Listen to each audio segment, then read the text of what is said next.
How you feel this morning? Late night of basketball. Well, it was for me. You were working. Jen, were you up all night? Did you make it to the final game, the final second, the final game? I think Patrick said he thought it was Murray State. San Francisco might have been the very last one. I didn't. Cannot confirm or deny if that was the last one. I know that one was late. I think it was well after midnight when that thing. I think it was actually Texas Southern Kansas, just because that was the very last tip off, and it was a blowout, and I kind of had moved on from that one last night. But yesterday, how's your bracket doing? How's our team brackets doing here, folks? What do we got? Nobody's is doing good, I would assume. But if you're at this point and your whole Final Four is still intact, I think you feel okay. I mean, of the Elite Eight, I'm still all right. All my Elite Eights are alive. Okay. So I feel pretty good. I had Kentucky losing in the Sweet 16. So, you can survive that. Okay. If you want to win a bracket, John, you can survive that. Okay. Yeah, you're good. If you get your whole Final Four right and the national champion, you're usually going to win your bracket. If you get the entire Elite Eight right and then you're national champion, you're definitely going to win. Scratching out. I had UConn yesterday. They're not going to play anymore. Nope. They're done. I had Iowa yesterday. Sweet. They're not going to play anymore. They're done. That was 2 of my Sweet 16. I did have Kentucky all the way in the Elite 8. They're not going to play anymore. Looks like I had Colorado State. Did not realize that one. That's a difference on a lot of brackets. I did not realize. This is the original bracket that I filled out with you the other day. I apparently made a switch somewhere along the line and went with Tennessee getting to the Sweet 16 instead of Colorado State in the initial one. Yeah, me too. Okay. Yeah, I don't know if that counts or is good or bad on my behalf because I had Colorado State in the very first bracket I filled out, and then somewhere along the line I must have switched because I participated in a bunch of friendly pools, and it was all the same bracket, but I thought it was the same one I filled out here. So we'll get more into our brackets this morning. How you feel, Jen? Have we looked at the tournament challenge that is the early game? Do we know? Do we know after one day how we're doing on that? How everybody feels about that? Anybody? Questions? Got it? No? Yes? Yeah, like this last night. Yeah, it wasn't so awesome. Not there so were good. some that had like 90 and some that 80, but so I'm trying to actually get things to boot up in here. Okay. All right. Yeah. It was a long day yesterday. It was a lot of fun. Some really good games last night. Very entertaining. We will talk a lot about that this morning. Get you ready for another full day of basketball that'll get going this afternoon at 12:15. Loyola and Ohio State. That'll be followed up by Jacksonville State and Auburn, and then you'll get into the full slate of afternoon games at 1:45. Montana State and Texas Tech, Yale and Purdue, Delaware, Villanova, Miami, Southern Cal, Notre Dame, and Alabama and Virginia Tech, Texas are your kind of afternoon slate today. Then we'll go into the evening games, Chattanooga and Illinois, Cal State, Fullerton, and Duke, Iowa State and LSU, Wright State and Arizona, UAB and Houston. Then we get into the really late night slate of games, 9:40, Davidson and Michigan State, which I think will be a really good one. Colgate in Wisconsin, TCU and Seton Hall will be the final one. 9:57 is the expected start time. So there's kind of your schedule for today. We'll get some more thoughts on that if you want to weigh in this morning. 803-404-6100, how you can be a part of the program. As always, you can go and join us on the Buford Lending live stream where we've got plenty hopping up after a long night. Anthony saying, good morning, good people. A lot of brackets are already busted. DC, RL, Jason, Travis, they're all up and at 'em this morning. LeVar, Jerry, RL, again, everybody ready to go. And RL asking the other question that we will discuss today. The Sean Miller rumors went from kind of simmering yesterday to boiling last night, Patrick. I'll be honest. RL asked the question, was Sean Miller at Halls with Ray Tanner yesterday? I have not seen that confirmed by a source that the Twitter account Columbia Watchdog, I think, is who put that out. I have zero idea on the credibility of that. Didn't I see later last night that, Yuva, who's everywhere, that he actually confirmed it? Or is that incorrect? Did he? No, he did. Okay. All right. I will admit. Gamecock Central posted an article about it. Okay, all right. I will admit that I had heard enough early yesterday to believe that Sean Miller was in town, but my job's not to report on things anymore in that manner, that nature. So I was perfectly okay just kind of hinting around at it on Twitter. It's But always Halls. yeah, I mean, nice steak. I don't know what Sean Miller wants. I have no clue what his I don't know. Just be creative one time. his appetite is for. But maybe that's what he wanted. Maybe that's what he wanted. People just don't you kind of business meetings and everything like that. They always do it at the fancy corporate Well, I don't steakhouse. say pretentious, Yeah. but you don't think Ray and Chance Miller and Sean Miller all in their suits, their very expensive suits. You don't think it would have worked for them to go down to Village Idiot? Maybe a little pizza grease on a to me, tie. it's a little more relaxed. It is a little bit. I know you're trying to impress when you take somebody out to dinner like that, and I get it, but Pitcher Well, of beer. Also, you're trying to make a statement by doing that. You know what I said? I'm dead. I'm not. You don't go there not expecting to be seen. Well, remember what I told you on. Exactly. Remember what I told you on what, Tuesday or Wednesday? I don't know. Days run together now. yeah, about Yeah. We did everything. We swung as hard as we could. Was that a way of swinging it as hard as you could and showing? If it doesn't work, it doesn't work. I mean, I would do it if I was doing interviews, because then you can kind of gauge the response as well. Okay. See what people are really thinking. Yeah, See what the social media report is. I mean, we've seen college fan bases destroy We have hirings before. We've seen it in Knoxville. That's a good point. So I don't know, but I just, if I was the head coach and we said, yeah, we're gonna take you to the steakhouse, I'd say, come on. Is that because you're not a steak guy though? No, I love steak. Yeah, I love see, a I good don't. steak, but it's just what everybody does. Take me to get like tacos or something. That's what I'd want to do. But now Heath made kind of made an observation, being Heath, and said, I can't believe they didn't take him up to Rush's or something, a local. And I almost probably started a big controversy, and I thought, I'm not even going to comment. It's late at night, but I was going to say, because somebody made a comment, oh man, yeah, get him one of their awesome chocolate shakes, and I'm like, really? This is a whole path probably for this summer, but I think their shakes are terrible. Oh, I think it's frozen Never ice had one. milk that doesn't have a lot of flavor. At least okay. the chocolate. So That is a Never had one. I strong know. take at 6:10 I a.m. know. on a Friday morning. I'm going to lose a lot of listener fans. Very difficult. Well, Well, I don't know if I have fans. Where do you but stand on just- the milkshake there, Patrick? Not never necessarily had a Rush's. Rush's You've never had a Rush's milkshake? I've only been to Rush's once. There's not a Rush's really close to my house. Okay. It's Nice. kind of out of the way, and it's always busy, and I don't like waiting Yeah. that long for food that's fine. I tried one again this weekend. It's only like the second time I've tried one, and it was as disappointing as the first time. Like if I get something that's chocolate, I need it to taste like it. Yeah. And I they're agree kind of with that. flat. See, where I always went was the Rosewood Dairy Bar, I have not tried one there. because I lived on Rosewood, or in the area of Rosewood, for 4 years, I think. So it was easy to just go right down the street, and it was always quick, and you could just hang out outside and wait, and their milkshakes are really good. So I've only Okay. been to Zesto's once, I think, maybe twice, and I've only been to Rush's once. So see, maybe that's some summertime research that we do. That Yeah, I'm on we board. get into. Okay. Boy, you guys really got into that there for a Starting second. strong. But That bottom line is, I'm anti the generic steakhouse. There's halls all over the place.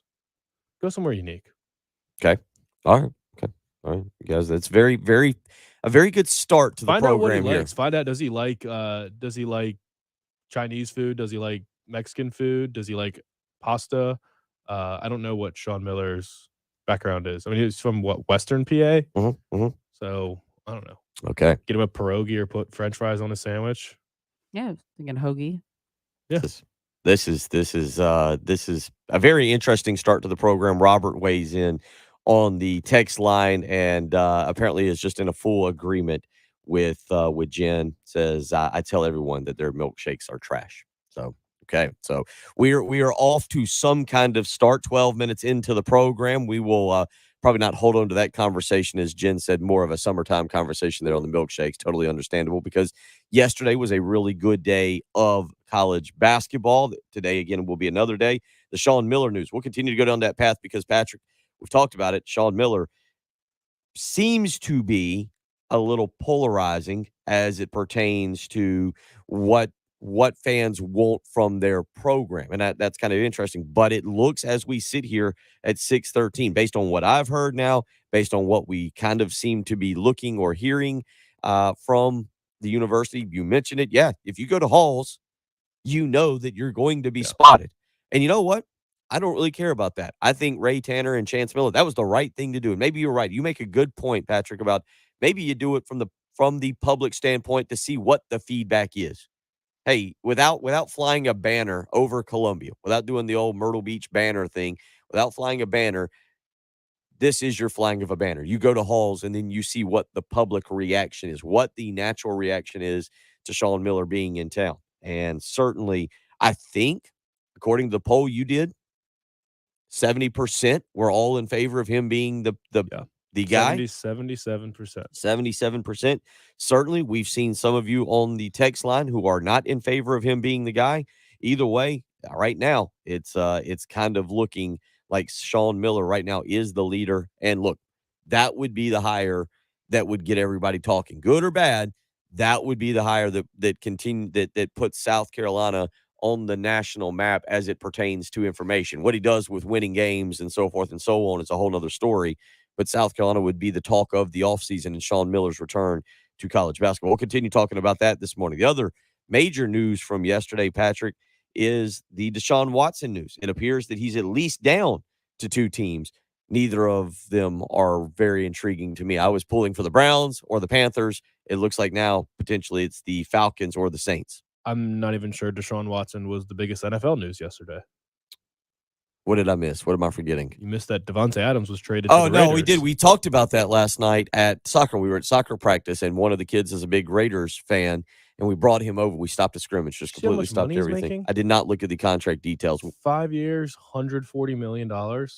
Making $28 million a year. We will go down that path because I want to ask you. We'll get into that. I'll ask you what it means for the Raiders, but I'll also ask you what it means. You sign Aaron Rodgers, and we've talked about this. They haven't spent a first-round draft pick on an offensive weapon. Devontae Adams was really their only true weapon at wide receiver right now. He's not around. But you did spend a lot of money on Aaron Rodgers. You feel pretty good about that. You spent the money spent on Aaron Rodgers. But now, who is Aaron Rodgers throwing the football to? Apparently, Aaron Rodgers could just retire and leave the Packers with $100 million in dead cap. I heard that, and I don't know how to confirm that, but I'm going to research that because you wanted to get back at your team, retiring and making them pay you $100 million would be one of the most savage moves in the history of sports. Okay. Because the Packers aren't – did you see Debo's tweet yesterday? Debo tweeted, "This conference is getting easier by the day." And he's exactly right. The Packers are not that good anymore. Mm-hmm. Their defense is worse. I mean, they'll get Jair Alexander back from injury, so that does help, but there's nowhere they got better. They just kept Aaron Rodgers and then lost the only other elite player on that team on the offensive side of the ball. I would argue that Jair Alexander is elite, but I mean, the AFC just continues to get stacked. I mean, the Bills traded for Von Miller. The entire AFC West is ridiculous. The AFC West is probably as talented as any division that I can remember in my lifetime. And the NFC is just no one got better. No one. All right. We'll continue to get Patrick's take on that. Again, the Desean Watson news, the Devontae Adams news from yesterday. So a lot to get into there today. Coming up at 2:00, South Carolina women's team will take on Howard in the first round of the women's NCAA tournament. That'll be down at Colonial Life Arena. We'll be out and about throughout the day if you want to come and join us and hang out. You can catch Pearson Fowler this morning. You can catch the guys later this afternoon down at Twin Peaks. So we'll talk a little bit about that. Also this weekend, South Carolina and Tennessee up in Knoxville. The Volunteers up to number 7 nationally. South Carolina coming off that 12-0 victory on Tuesday over Gardner-Webb. I don't know, Patrick. Maybe it's because of all the news this week, whether it be NFL or Sean Miller or the NCAA tournament, it now feels like the series victory against Texas was about 5 weeks ago, right? Like, it to me, it feels like that was A lot has happened since a then. lot Yeah. has happened, and now South Carolina goes on the road, a very good Tennessee team. Tonight, 6:30 is the start time. That game will be on the SEC Network Plus. You can hear it right here on 107.5 The Game as well. Tomorrow, noon, first pitch. That game will be on the SEC Network, and Sunday will be a 1 o'clock first pitch. We'll get into that as they have put out the starting rotation for the Gamecocks this coming week. And I was very intrigued to see where Matthew Becker would fall in this pitching rotation. He will get the Sunday start after the great performance on last Sunday in the second game against Texas. Will Sanders keeps the Saturday start. We kind of talked about that, and I kind of like that, keeping him on Saturday, because if you run him out there on Friday and you get beat, all of a sudden you feel, boy, we were really behind the 8 ball in terms of our pitching. Noah Hall, who's struggled a little bit this year, 0-2. I guess I'm being polite. 0-2 with a 9.42 ERA. That would classify as struggling a little bit, right, Yeah. Patrick? Yeah. Adjusting to the Yeah. I guess it's not even the SEC because we haven't Right. played an SEC series Exactly. yet. So yeah, he will. But Noah Hall gets the ball tonight. He'll go against Chase Burns, a freshman right-hander for Tennessee, who's 3-0 this season with a .45 ERA, 25 strikeouts and 7 walks. So we've got some baseball. We've got women's basketball this afternoon. We've got another fun day of college basketball. As I try and wipe the sleep out of my eyes, it was roughly, I don't know, sometime midnight, 12:30ish. I stopped looking at the clock when finally some of the late night games came to a close. UCLA, Patrick survived a scare from Akron late last night. Akron had an opportunity for a layup to tie the game in the final seconds, and good defense by UCLA kind of getting in the way, but avoiding the Akron offensive player. You had what was the other ones last night? Is they don't have them completely in order for me as it pertains to time. You mentioned Murray State last night. That was the one I could not make it to. Murray State 92-87 victory over San Francisco in a really fun game there. And then, are we all on board? The massive surprise yesterday, Kentucky should have been Wild. big green. They should have been big green, not big blue. If you're Yeah. going to play on St. Patrick's Day, you should have been big green. That was a bummer for a lot of people. A lot of people picked them to win the national championship because really they do have the formula. When you just look at, all right, what team is primed to win it all? Star power, they've got loads of it. They've got experience. I mean, Kellen Grady, Mhm. Davion Mintz, both experienced players. Oscar Shibwe, defensive rebounder, can do everything. One of the best players in the country. And then you've also got the young 5-star, like lightning bolt player, Ty Washington. Just Jacob Toppin can fly and was making a lot of plays yesterday. Just everything that you would say this is the formula for a championship winning team, Kentucky had it. And it's probably the worst loss in the history of their program. Shaheen Holloway. Do you remember that name? Point No. guard for Seton Hall. No, I don't remember him as a player. Okay. Yeah. He is the head coach, and he's a guy that, as we talk about coaches, has been talked about as an up and comer in the industry. This will probably help his rise through the college ranks to being a high major college coach. And he just arrived to the tournament. I guess yesterday was Thursday, so he just arrived on Wednesday. Okay. So here I heard them say this on the broadcast, but he got food poisoning on their selection Sunday party. Oh no. So he was delayed. Whoever catered that right now I think he said it was a milkshake.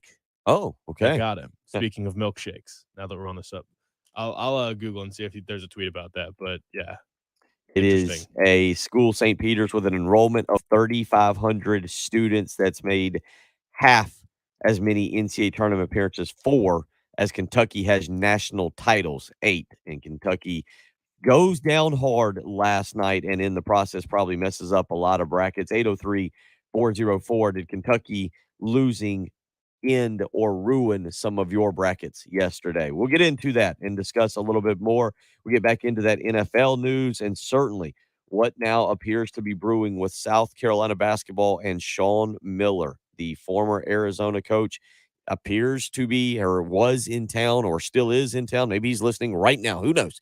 He's gotten up early and wants to check out the local sports talk shows to know what they'll be talking about if he were to take the job. Who knows what's going on down there? But it appears Sean Miller, right now, the leading candidate to be the next head coach at the University of South Carolina. We'll talk about that. Again, there was a lot of NFL news as I look back up. I forgot about Baker Mayfield wants a trade. Cleveland Browns say, nope, we're not going to do that. I'll get Patrick's take on what that does for somebody's locker room. There is a lot to get to this morning if you want to participate. 803-404-6100, how you can join in the program. You can also, again, join along. Cyburn says it ruined a few brackets in the group for sure. Talking about the Kentucky loss, RL. I loved the Kentucky loss. Jerry saying, I think Kentucky got a lot of people. You can kind of get the point. 803-404-6100. Or again, join us this morning, the Buford Lending live stream where you can weigh in and add your input as well. It's Bill Gunner. It's Patrick Pratt. It's Jen Jensen. We are getting you ready. Yes, yesterday was St. Patrick's. Tomorrow, though, is the St. Patrick's party. We'll find out Patrick's party plans as well. You're listening to the early game on 107.5 The Game. Here's what's coming up on the next Extra Point. Hey guys, Pearson Fowler here from the Extra Point, and coming up on a very full Friday show, we'll have plenty of reaction to the first full day of March Madness. We'll have an update on the South Carolina men's basketball head coaching search, plenty more from spring football. Can't believe it's already football season. We'll talk a little Carolina women's basketball as they get set for their first tournament game, and have Tommy Moody with us to preview South Carolina taking on Tennessee in baseball. That and a whole lot more. And don't forget, we're going to be out on location to Safe Federal Credit Union in Sand Hills. Come join us, 9 o'clock. The Extra Point with Pearson, Preston, and Gamecock Central. 9 a.m. to noon on your home of the Gamecocks. 107.5 The Game. It's almost time to get out for that spring break vacation. Take a trip to the beach, maybe to the mountains. Maybe you're going to go down to Florida and hang out. Who knows? Wherever you go, you need a reliable vehicle. And at Love Chevrolet, they have got you taken care of. They know the difficulty of looking for a new car, truck, or SUV right now. The high demand, low supply is getting everybody. But at Love Chevrolet, it's business as usual. Right now, they continue to take care of their customers just as they always have since they opened the door in 1961. It is the family-owned business that puts their customer first. An incredible sales staff is there ready to help you from the moment you drive onto the lot to the moment you leave. That sales staff, knowledgeable and ready to help you make a very important selection in your life. Buying a car these days, it's difficult. You've got some people adding extra add-ons to the price, selling above MSRP, making sure that you take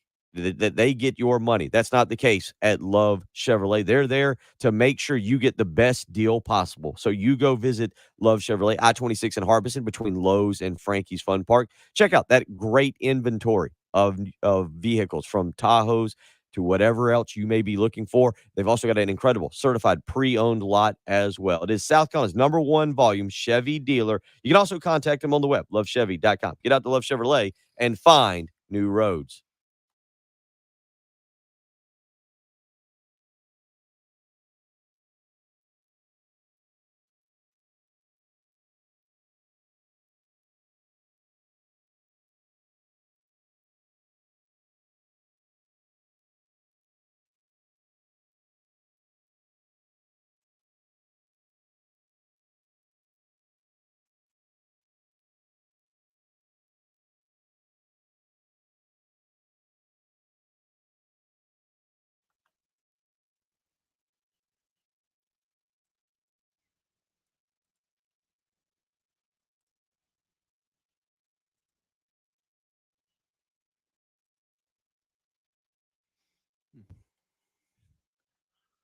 Well, it's going to work out nicely for Shaheen Holloway when Kevin Willard gets the job at Maryland, and then he'll just take the Seton Hall job. That would work very well. You are right. That would be a nice little. That would be a nice little upgrade for him. Yeah. Oh, yeah, we had soccer from 7 to 8:30. So we got back in time to see the end of Kentucky, St. Peter's, the end of I can't remember what all was late last night now.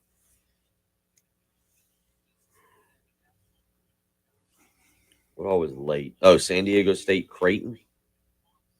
I had San Diego State. Let's cross out some names on the bracket here that are not Iowa. South Dakota State. Good call. I had them winning another game too. Boy, the initial bracket with the Colorado State, so I've lost two of my 1, 2, 3 counting UConn.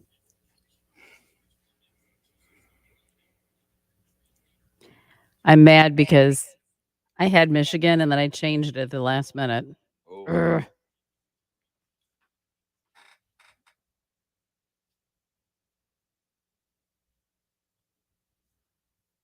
Oh, I did see. I will say this on Sean Miller. There was a video that they put up yesterday. He did like some kind of little podcast, but it was a video, kind of live stream like we do. And they were kind of just talking about bets and whatnot. And like he was just offering some thoughts and whatnot. It was done from like earlier this week because it was done prior to Indiana winning against Wyoming. And so he picked Indiana to beat Wyoming to go play St. Mary's.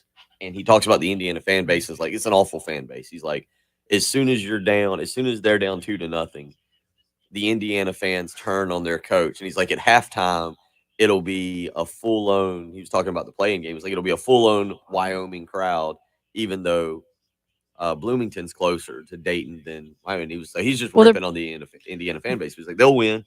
He's like, but then he goes, I can guarantee this is the lock of the tournament. He goes, take St. Mary's in the next game because Indiana had to travel from Dayton out to Portland, Oregon, and was playing a late game or something. I was listening to him yesterday because I was listening to a couple interviews, and daggum, last I saw, St. Mary's was up about 25. Well, I typed in Sean Miller on Twitter and scroll over to videos, and from March 13th, he was previewing the tournament and said that he loves the Kentucky. Cool. Calipari has the best bracket and the best path to the Final Four. And then he said, this quote is, there's not a team in this tournament that has more difficult offense to defend and is playing better than Iowa. Oh. Rough. Well, we just lost some confidence in him. Well, so he's friends with Gamecock Larry. Yeah, they get their picks the same place. Exactly. I forget. Did Gamecock Larry give his picks yesterday? For no, I think he Final said he was going to Four? call back with I that. don't think so. Oh, he's going to wait one day after he's. Well, actually, you know what? I think he did. He said something about Kentucky. Gamecock Larry might have figured out we get him on in the very first segment, and then we get him out of the way because he's waited the last like 2 or 3 days till about 7 hour, 8 o'clock. I should go back and see if I can find where he was and what he said. Because I do think Kentucky was. Now that you say that, I think Kentucky was on his radar. I thought it was Larry. Travis says Larry. Okay. Larry took Kentucky to win it all. There you go.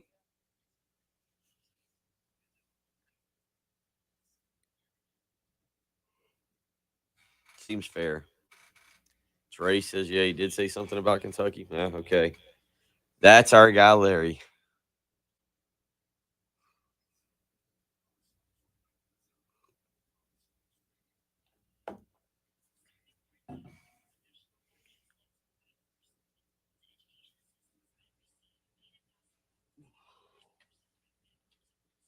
Richmond, Providence. Oh, boy. Speaking of which, you think he was watching the live stream? Well, good. That'll eat up a few minutes in this segment. Carry some. Might be the segment. I'll take that, and that'll give us a little more basketball talk before we get into the NFL talk. You are right. Lost in all that was yesterday. Was the Baker Mayfield stuff, the Desean Watson stuff, the Devontae Adams stuff? I don't forget anything else.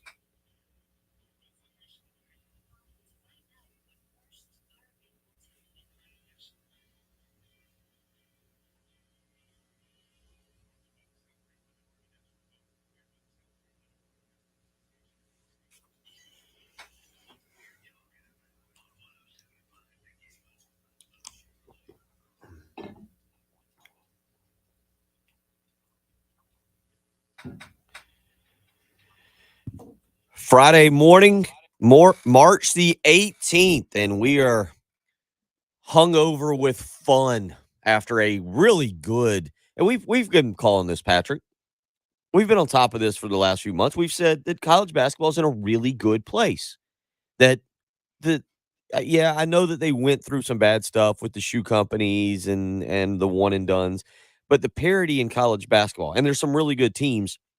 We kind of figured that this particular March Madness could be a whole lot of fun and would be pretty unpredictable. For a while there yesterday, you had Georgia State going toe to toe with Gonzaga. Yeah, that doesn't make me feel good about picking them in the national championship. They're just not tough.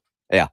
They're just not a tough team. I mean, Drew Timme was phenomenal yesterday, but whoever those guys were on Georgia State are not the same as Texas Tech, who I've got knocking out Gonzaga.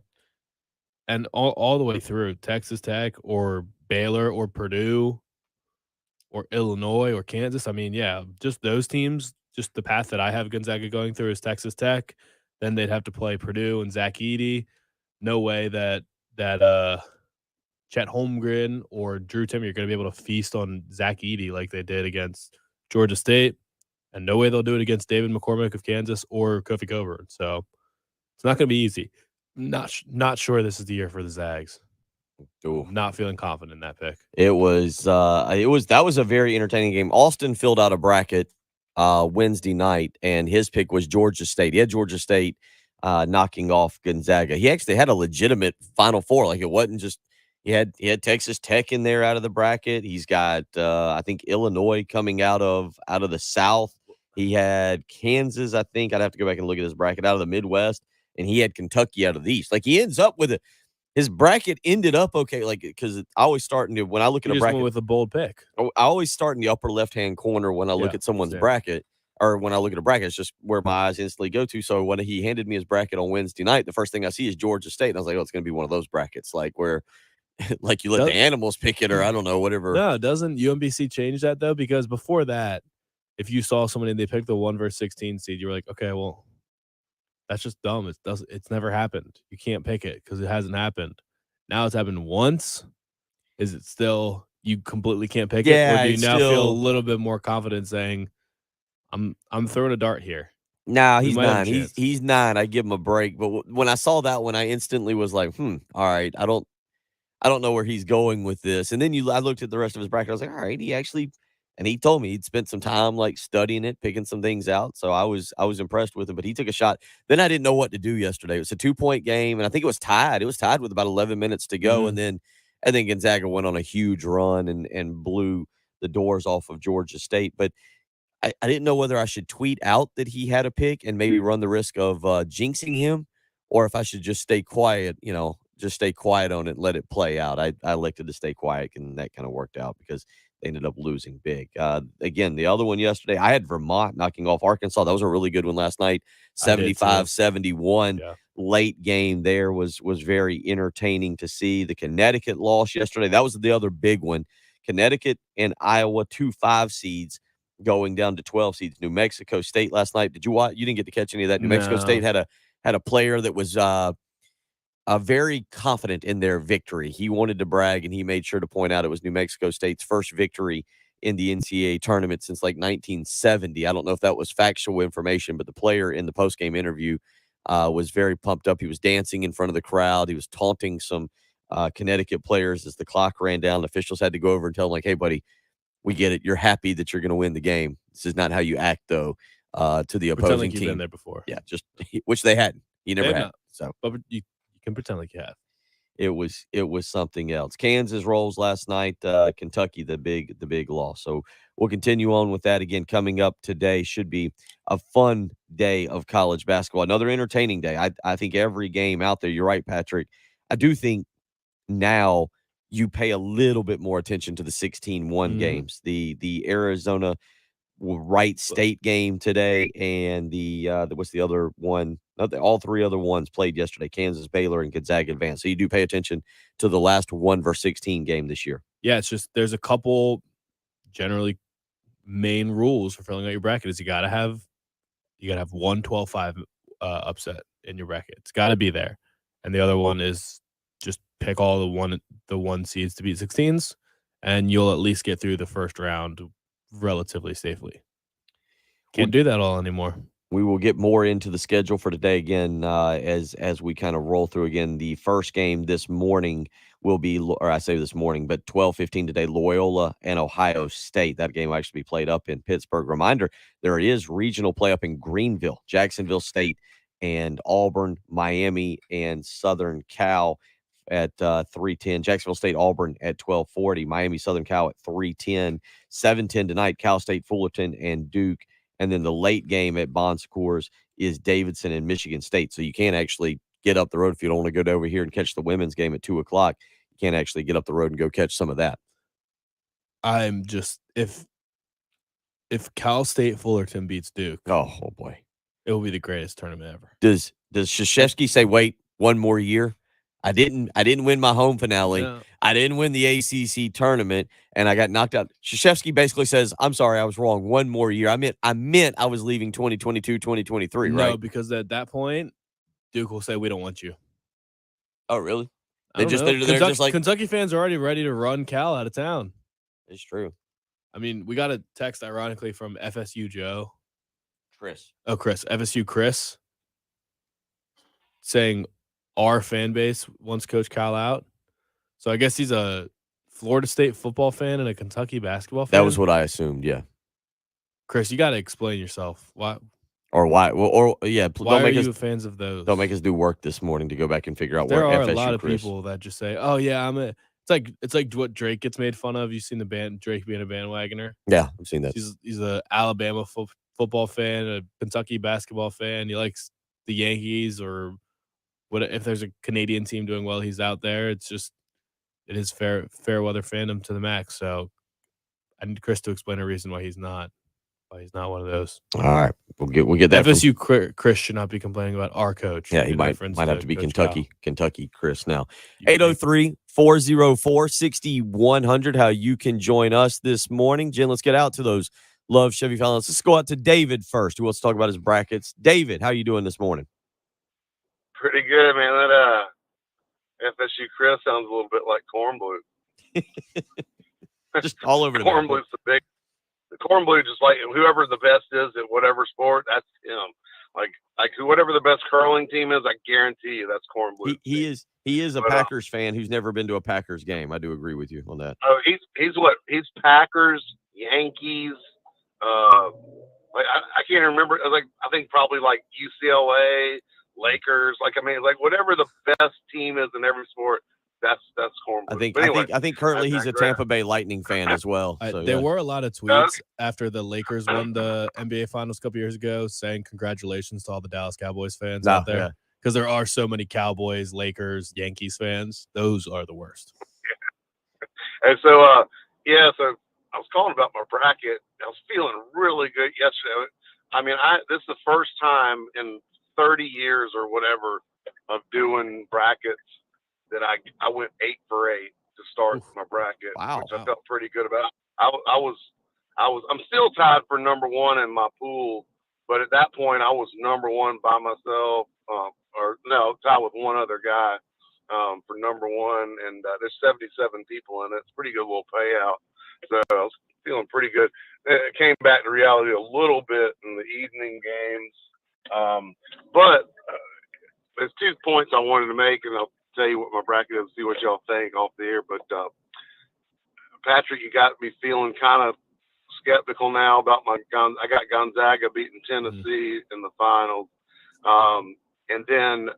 but one thing I do feel good about is I had Kentucky going out in the Sweet 16, or before the Sweet 16, or I think I had them winning 2 games and then losing in the Sweet 16, which helps me because I got Virginia Tech in the Final Four, which makes their road a little bit easier. But anyway, so I got Georgia. I mean, I've got Gonzaga, Tennessee, Virginia Tech, and then honestly, I can't even remember who the other team is I have. It's a decent team. But anyway, pretty good bracket so far. We'll see. I have a feeling, because I filled it out in about a minute and a half and guessed on like 60% of the games. I have a feeling I'm going to come way back to reality today, but who knows? This might be my lucky year. Thanks. Appreciate the phone call, David. 8 for 8's a strong start. Got to finish it, though. Yeah. I mean, if he has it my way today, he's going to lose one of his final four. Okay. Virginia Tech in the final four is bold. That is very bold. I get they're hot, but that is bold. And a lot of people are out on Texas. I do think Virginia Tech's a really popular first-round pick, but just like always, the popular upsets from the public are never the ones that happen. Like, a lot of people were on South Dakota State. We looked at the record and said, oh, okay, 30-win team. That is the one that you want. Providence lost all these close games or won all these close games. This is where they get snuck up on.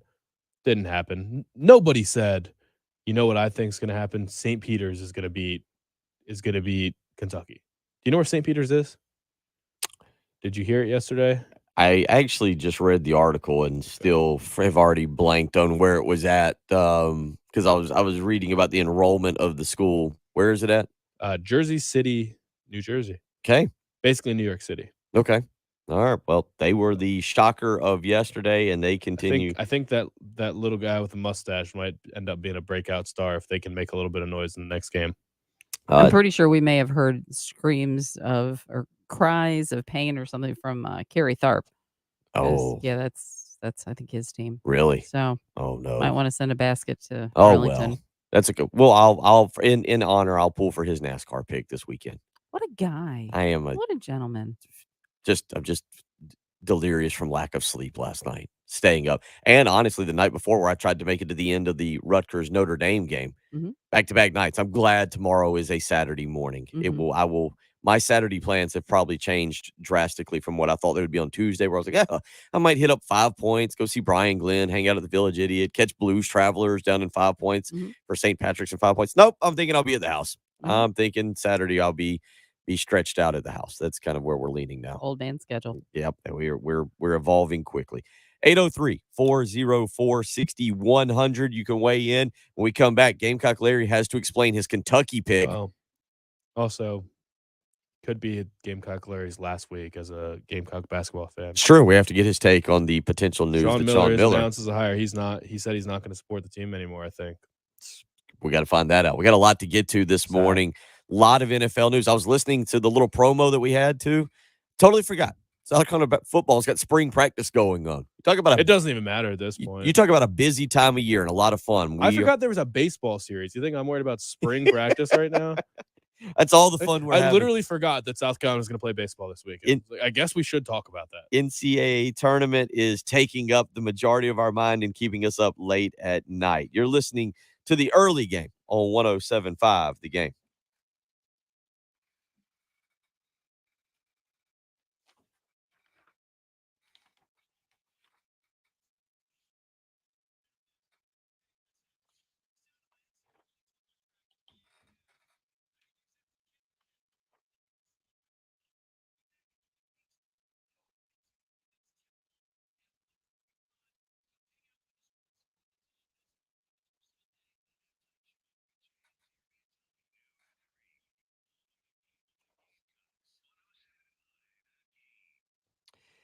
Refinancing, buying a new home, all things you might be looking to do this spring. And if that is the case, it's time to call Benji Getsy with Buford Lending. Named in the top 1% of producing loan officers in the state of South Carolina and the entire United Wholesale Mortgage Network, Benji Getsy and Buford Lending is ready to help you out. Good news, I'll get to see Benji next Friday when we play a little golf out at the Windermere Club. But you can call him this morning to see what he can do for you and your current interest rate if you're thinking about refinancing.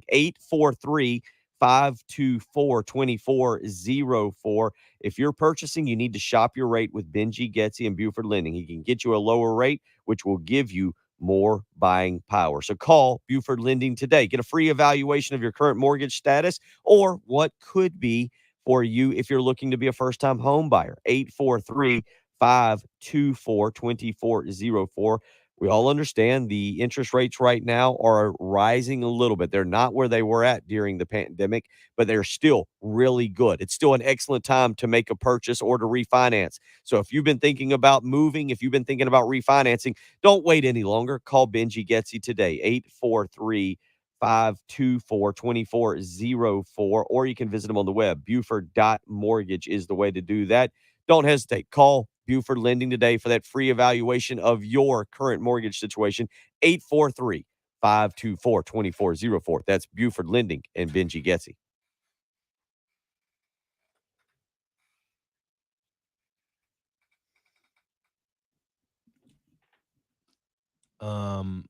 So Todd just texted in saying looking forward to seeing the Tide play, but said he picked North Carolina to win it all.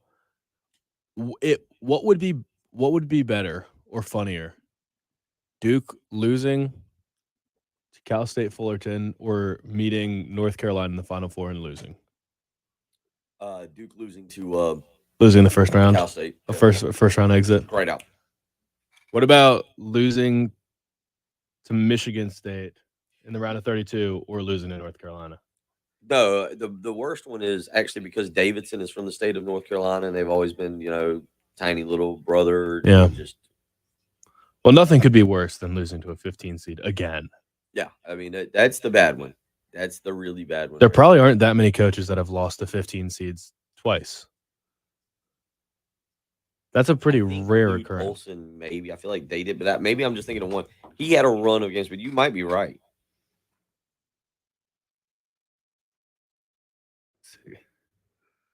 How many 15 seeds have won in March Madness? Well, it was like 10 after last night. It was like 10 or something. Now, Only unfortunately, ever. Be careful. You're touching on a touchy subject with South Carolina fans because they're one of them.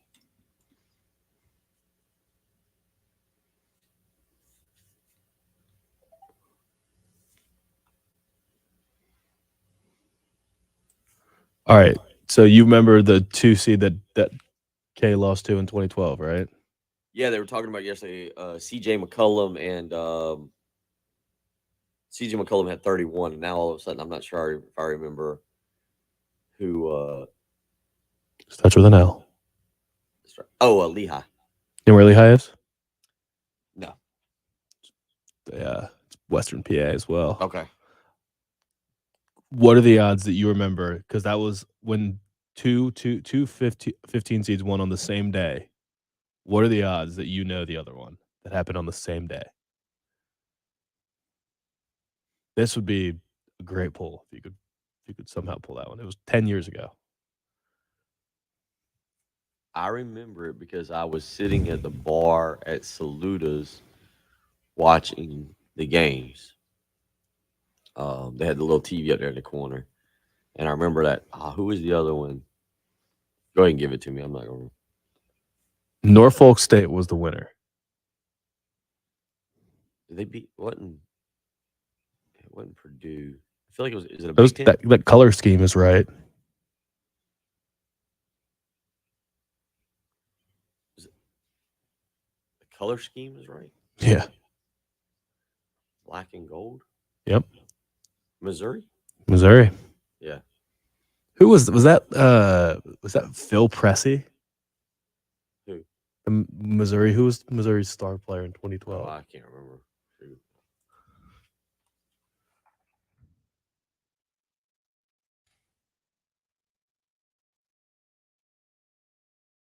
Yeah, it was Phil Pressey.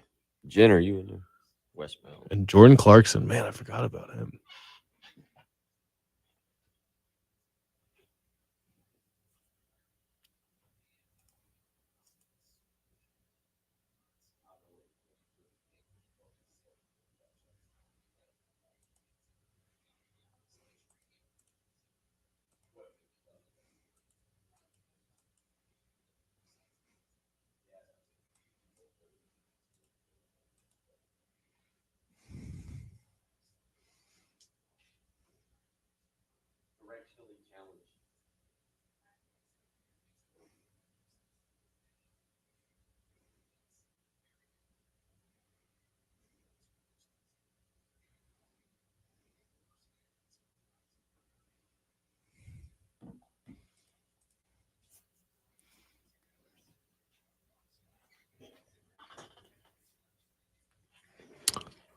There's no way that any coach has ever lost to 15 seeds twice.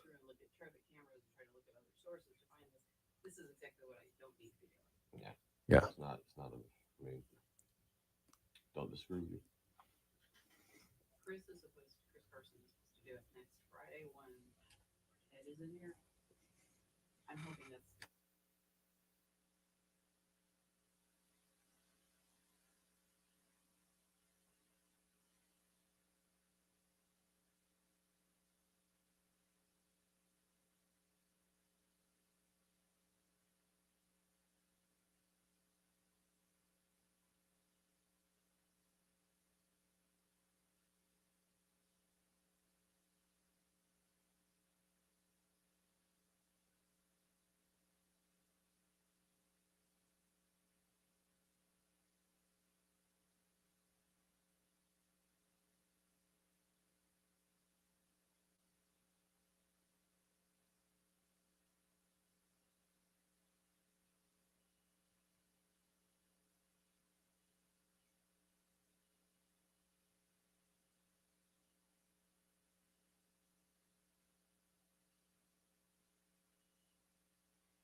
6:54 on the Friday morning, March the 18th, post St. Patrick's Day. Want to remind you, Pearson Fowler in 107.5 The Game will be at Sandhills Safe Federal Credit Union from 9 a.m. until noon. So following us, you can stop by. Baseball ticket giveaways, prizes for the Safe, prizes from Safe Federal. They will also be previewing the women's opening round game today at 2 o'clock. That is Safe Federal Credit Union, located at 727 Fashion Drive in Columbia. Again, Pearson Fowler out there from 9 a.m. to noon today. 803-404-6100.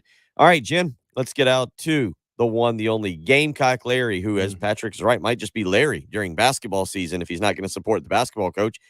Gamecock Larry, how are you doing this morning? I'm doing okay. First, let me get you straight. I didn't say I wasn't going to support the Gamecock basketball. Okay. I said I didn't support the idea of bringing in Sean Miller.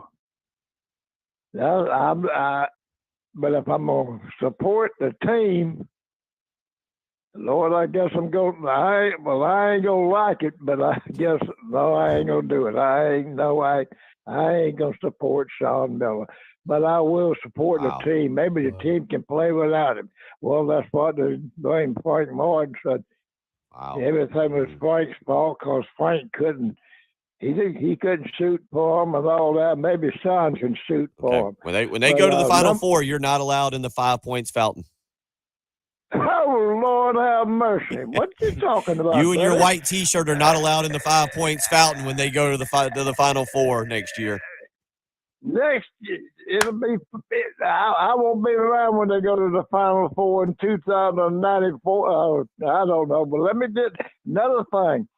I listened to old Bill and Patrick making fun of me yesterday after my prediction. So I crossed Kentucky out and I circled St. Peter's in the winter last night. Now, you don't believe that? Well, you come look at my newspaper because, but it, and I put Tennessee down as going to went into the national championship. But I circled St. Peter's after listening to you and Patrick. But no, I hope the sighting of Sean Miller. I hope somebody's like that wildcat or bobcat they found down here around Swansea. I hope it's just a myth. But boy, I'm coming up with some big words today. I don't know where I get them from, but I feel pretty good. I even had a doctor's appointment this morning at 9 o'clock, and guess what? Old Gamecock Larry gonna call in sick because he ain't going to the doctor. He gonna watch these games today. I got a full slate. But it's good talking to you, Bill. Good talking to you. I watched you on Facebook last night. You was rubbing your head and rubbing your eyes and scratching your head. Boy, I bet you're having a hard time today. I seen you on that thing. I pulled it up on my Facebook. All right, we're out of time. Top of the hour. We love you.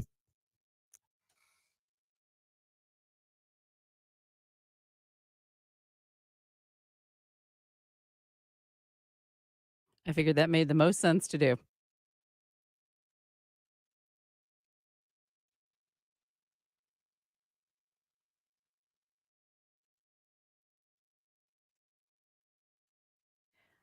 We ran late on that one, and that was totally my fault because once you said Gamecock Larry going in the fountain with a white t-shirt, I'm out. I have no idea what time it is or day it is. Bro. Is there any particular reason that we have to break at the bottom of the hour and top of the hour like that? What do you mean? Now that we're not stopping for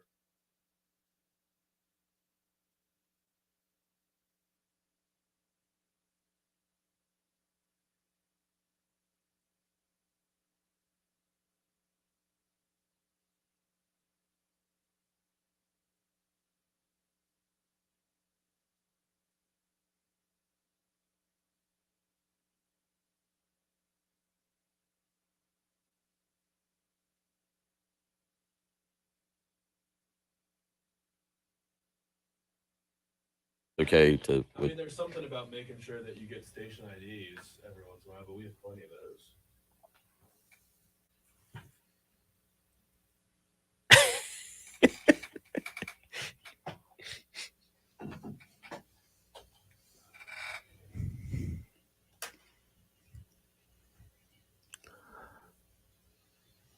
No, didn't get the workout in yesterday.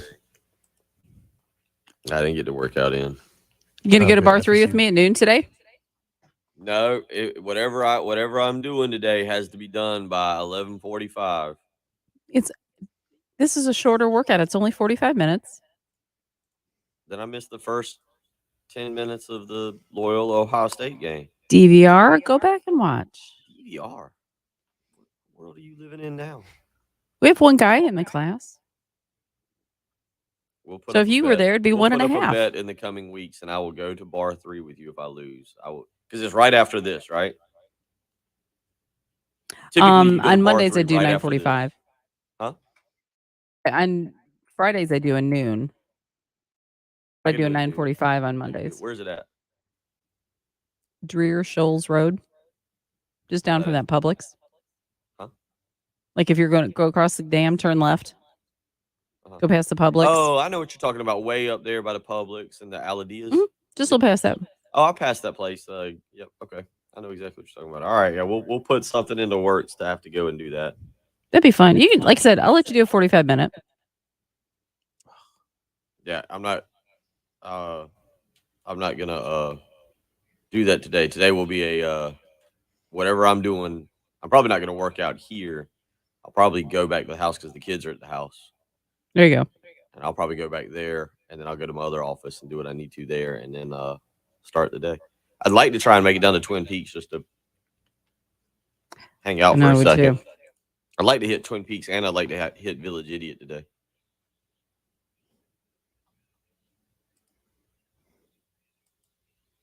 We're in the intro. Jan, he did end up with his tickets. Tickets. He got his keys. And why are you going to Nashville?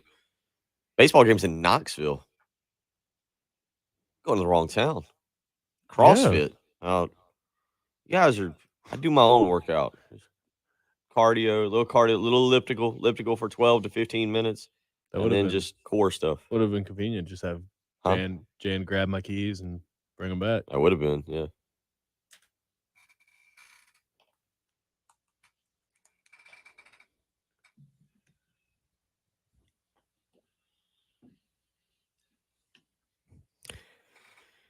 Five hours, 13 minutes, the approximate time until we start day 2 of the NCAA basketball tournament. It was quite entertaining yesterday. Today, Patrick, if you had to pick one, not an upset. I don't know what you might have on your bracket. I'm looking now very quickly to see if there's an upset I have today. I guess Virginia Tech and Texas. That game is 4:30 today over in Milwaukee. I guess that would be considered an upset because of the seeding. I have Davidson tonight beating Michigan State. Do I have any other? Loyola, a 10 over a 7. Is a 10 over a 7 a massive upset or an upset? No. Is it 10 over 7? No, there's situations where 10 seeds will be favored over 7 seeds. What is the spread? Because I thought it was a point. Also, I look and like I would assume, I don't know if this is across the board, but I would assume that most people took Iowa State to beat LSU because of the turmoil at LSU, Will Wade, everything that Probably. happened. I would assume, like, I've got that, and now I'm looking to see real quick if Iowa State is indeed favored. Just some of So Loyola is favored. Okay, over Ohio Yeah. State. Yeah, by 2. Right now it's 2. Okay.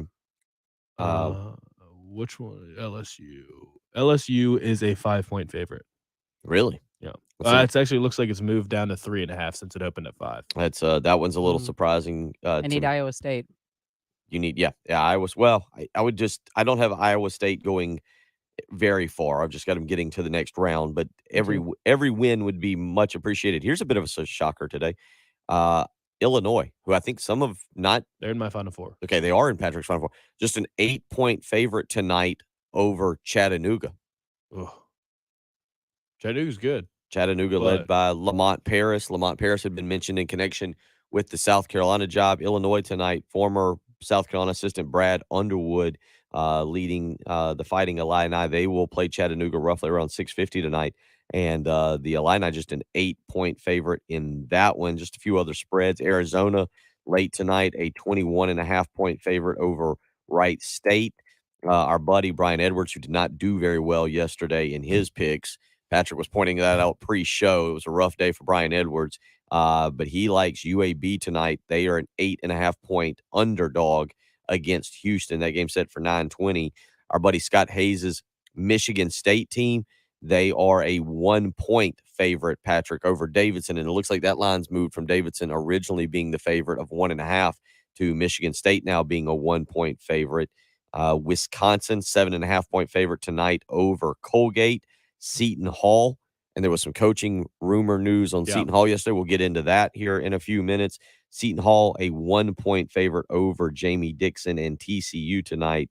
Again, we're going back up, as Patrick said, Loyola looks like about a 1.5 to 1-point favorite over Ohio State. Auburn this afternoon, 15.5-point favorite over Jacksonville State.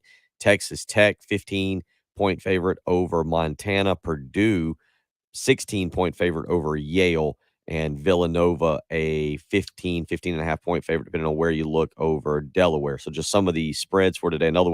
Here's another one. Alabama, 4-point favorite over Notre Dame. Notre Dame coming off that grueling play-in game the other night in Dayton. Now traveling. Travel situation was rough for them. Travel situation, and they'll play a very athletic Alabama team. That's an Alabama team, though, that they'll either blow you out by 20 or they'll lose because of the way they play. They're going to shoot a lot of threes, and if they can't shoot the ball tonight or this afternoon, that game will be about 4:15. Notre Dame will win that game. But if Alabama's owned from 3-point range, that game will be played in San Diego, California. And I point that out again because but Notre Dame playing that late night game in Dayton on Wednesday night that really went into yesterday. Then yesterday was a travel day. Now you got to turn around and play again today against Alabama. Alabama beating Gonzaga in Seattle and losing to the worst SEC team in the history of the conference says everything that you need to know about that team. Were you going to say anything? Did you have something? All I was going to say is, I never really cheer for Notre Dame, but I need them to get to the next round. Okay. And then they can lose. I have them actually losing to Texas Tech. Yeah, I had Rutgers beating Alabama. So if Notre Dame beats them, then it counts as well. So I guess I do want that. Is there anything that if you didn't have it in your bracket, just if you didn't make a bracket, that you really want to happen other than, because the only thing that I think watching as a fan that will make me happy in the NCAA tournament is Duke losing. That's genuinely the only thing that will make me happy. Maryland fan, Patrick, and you can see just the it doesn't have to be the Maryland fan thing, though, because plenty of people don't like Coach K is one of the most unpopular. Yeah, but but at the same time, you gotta admit, like, as a Maryland fan, there is a more of a It definitely comes disdain with the territory, than say Jen, who's But went to Butler, is a Butler fan, obviously now pulls for South Carolina. But like Jen might not like Duke, but the amount of dislike that Jen has for Duke It does does not not equal. compare Probably to what you're you've grown it up just with. it would make me really happy if in Coach K's final year during the send-off tour, he loses to UNC in his final game at Cameron. He doesn't win the ACC tournament, lose to Virginia Tech, and then becomes the only coach in tournament history to lose twice to a 15 seed. If that was his final season, that would be the greatest thing of all time. 803-404-6100 if you want to weigh in this morning. No, but is there anything like, do you have any rooting interest other than just what your bracket picked? I look at all these matchups and there's not one that I'm like, oh, I really hope this team wins that one. Do you want Gonzaga to win the national championship? Because I think it's kind of fun that they're always considered the best team in the country and just can't break through. I kind of like that storyline, but I did pick them to win it. So other than that, like, I don't know, just Cinderellas, just You've random talked about Cinderellas. if I had to pick one that would stand out, because you've talked about this, and maybe I shouldn't feel this way. I think more so for the coach, Texas Tech, because of what happened. Mark Adams, if you don't know the story, Mark Adams, who is the coach at Texas Tech, is like a lifelong he's a lifelong basketball coach. Like, he's been involved in basketball. He's 65 years of age. He's been around the game since 1981, and a lot of it was real small schools in Texas: Clarendon College, Wayland Baptist, West Texas A&M, Texas Pan America. There was a stint at Howard. Then he was the assistant at Little Rock, and then came to Texas Tech in 2016. And I've watched Texas Tech just enough this year. I called him early in the season play. I think Tennessee. I think they played Tennessee in Madison Square Garden, and I watched Texas Tech play. And they're all like 6'4" to 6'9", and they're all like really long and physical. It looks like they probably go out and wrestle bulls for practice. I mean, they're all just these physical basketball players, and they've got linked to them. And they were telling these stories about Mark Adams, the current head coach, and just like, he's just a grinder in the basketball world. He's, never been flashy. He's kind of dorky and so forth and so on. But he's a brilliant basketball mind who's just never gotten his chance. And it was kind of one of those things where I was like, oh, kind of pull for that guy. I can get on board with that guy. So maybe it would be Texas Tech, but Texas Tech under Chris Beard turned into a power. Yeah. I mean, I remember them coming here to Columbia for an SEC Big 12 challenge. And it was me, all of us, out of nowhere. I see Texas Tech show up on the schedule in October or whenever the schedule comes out. And you're like, Texas Tech, okay. And then they came to town and they were a top 20 team. And I was like, wow, where did this Texas Tech team come from? And they came in here and they beat South Carolina on a Saturday during that SEC Big 12 challenge. And I really gained a lot of respect for them. And then I think 2 years later, they were playing Virginia in the national championship game and so forth and so on. And Virginia goes on to win it. Yeah. But I think that would be a really cool story for him. If you don't know the backstory, you've talked about it a couple times. And Chris Beard, who was a Texas alumni, went back home. But it was kind of one of those things where it was like, all right, well, we have nowhere else to go with this job. Let's give it to Mark Adams. Right. And he's really been able to do something with it. I guess in a perfect world, Texas Tech beating Texas in the Final Four would be pretty amazing, because they could meet in the Final Four. Yeah, Chris Beards actually went to Texas Abilene Christian, so apparently just so many colleges out there. There are a lot of colleges in Texas. 803-404-6100. Day weighs in. He says, I'm pulling against the Big Ten, even over my bracket, due to the committee constantly overvaluing that conference. He says, outside of that, mainly just rooting for my bracket. Michael weighing in. I'm with Patrick. Hashtag Coach K. I'm just going to edit the word, but Coach K stinks, just in case. Corey weighing in. He says, Patrick, I'm with you on Coach K. Losing would be quite amusing on the farewell tour. It would be really funny. And John K. is totally in agreement as well. I agree with Patrick. FSU Chris, we have our answer. He says he was an FSU fan since the 5th grade, 1993. He's been a Kentucky fan since 95 with Pitino, Tony Delk, and Antonio. I think it was Antoine Walker. It was Antoine, right? Yeah, Antoine Walker. He's been a Miami Dolphins fan since 96, so he's really got this memorized. and he says he still pulls for the home team. And he also says he's a New York Knicks fan as well. Can't stand Jordan, but it saw him in Charlotte. So he is a well-rounded fan. Knicks, Dolphins, Kentucky basketball, and FSU football. And he also says B.J. Mackey or Sean Miller for the head coaching job. And Patrick, that's the other piece of information locally yesterday. Sean Miller confirmed is in town. Has now, I would assume he wasn't just hanging out, checking out Hall's Chop House. I'm going to assume he is interviewed for the head coaching position.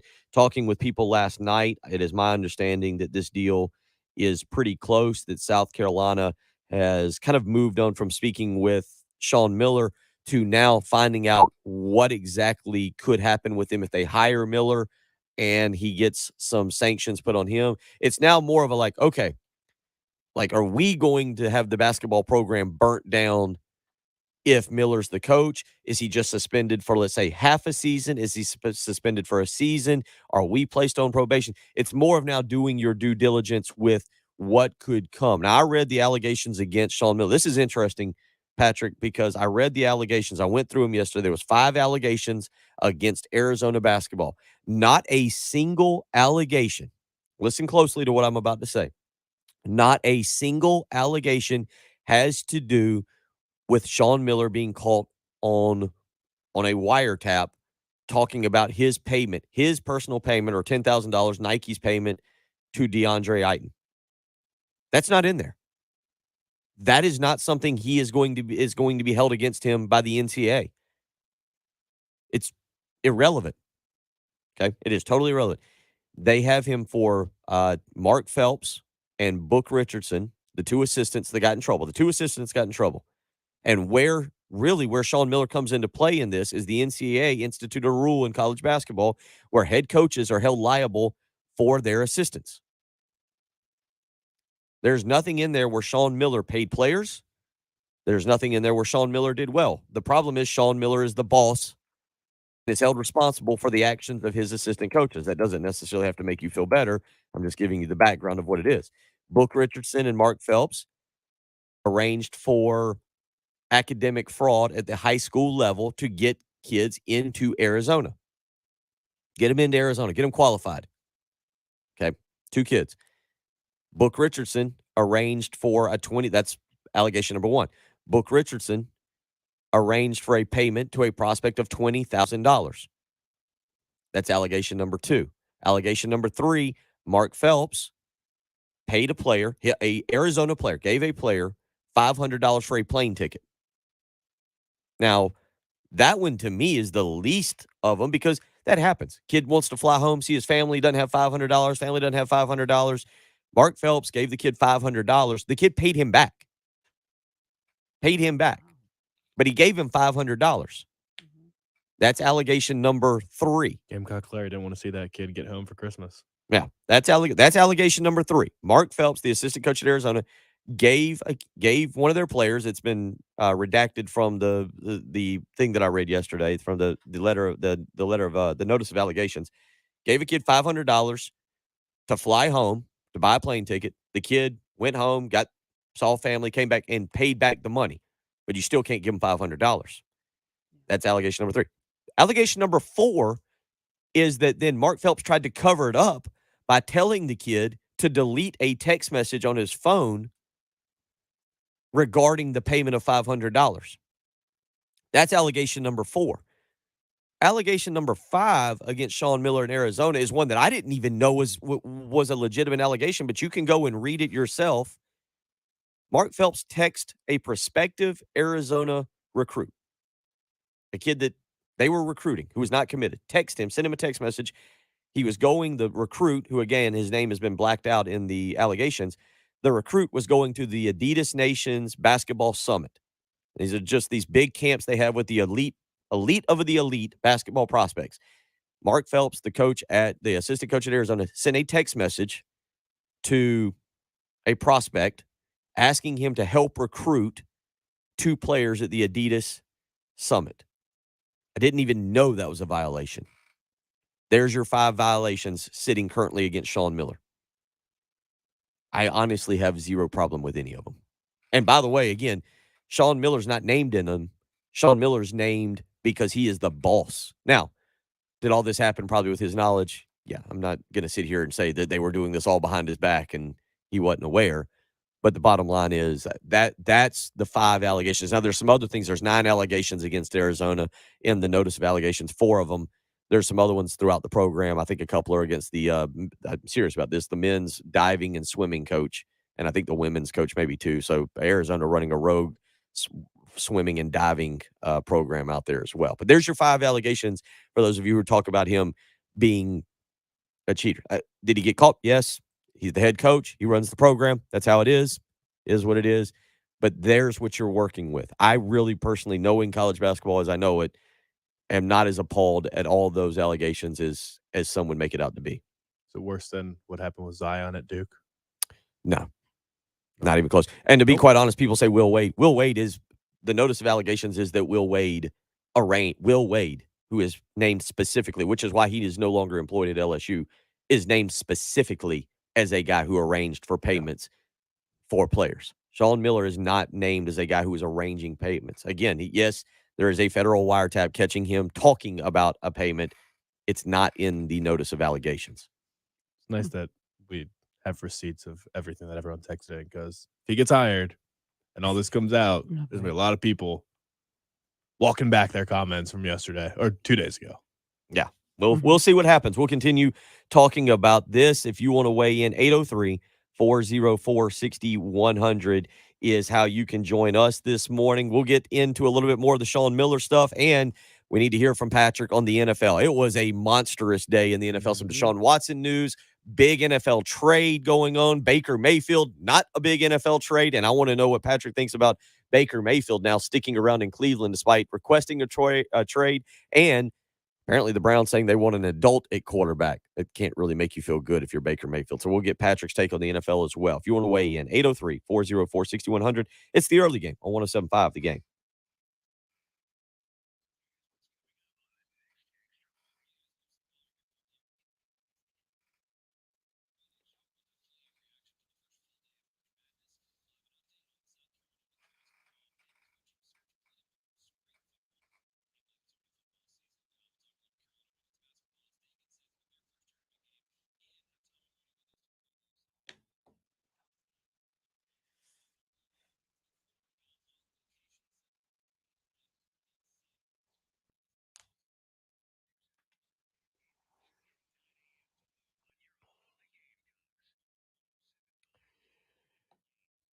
Jen, want to know what I learned last night? Patrick, want to know what I learned last night? Does anybody want to know what I learned last night? I am not a kid anymore. I can't get out there and play soccer with the kids like I used to. You just learned that? It was a hard reality that was brought to my attention last night. Tried to Aw. kick this, a bunch of 9-year-olds, 10-year-olds. They whipped up on me. Austin got me. We were out there for Austin soccer scrimmage. So that's what happens. But there is a chance I can bounce back. All I need to do is call QC Kinetics. Now, granted, I don't have joint pain, just muscles, ligaments, tissues, some injuries there, former injuries. But if you've been suffering every day with joint pain, it's time to stop and listen. You can get real, lasting relief right now with natural biologic treatments at QC Kinetics. You'll be able to get right back out on the field or in the driveway or whatever it is you do to beat up on the kids in a game of pickup or horse or flag football. So don't hesitate. Call QC Kinetics today for a free consultation. 803-281-6860. This is the relief you've been hoping for. It's for your aching hips, your knees, your shoulder, your lower back, whatever you've been suffering from pain. Again, if you've been suffering from joint pain, don't wait another day. Call QC Kinetics and get a free evaluation and make this spring and summer your absolute best ever with no joint pain holding you back. 803-281-6860. That's right. You can get this kind of medical treatment right now, and you can get a free consultation to begin with. 803-281-6860. Call QC Kinetics today for that free evaluation.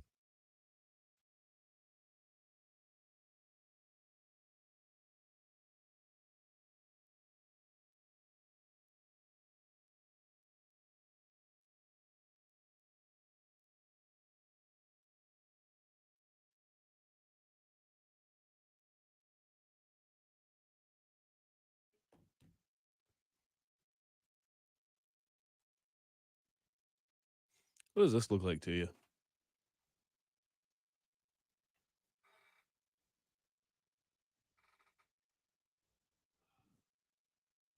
What does that look like, Bill?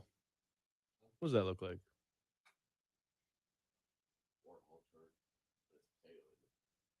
It's not a potato, actually. It was, oh, I keep pressing this button.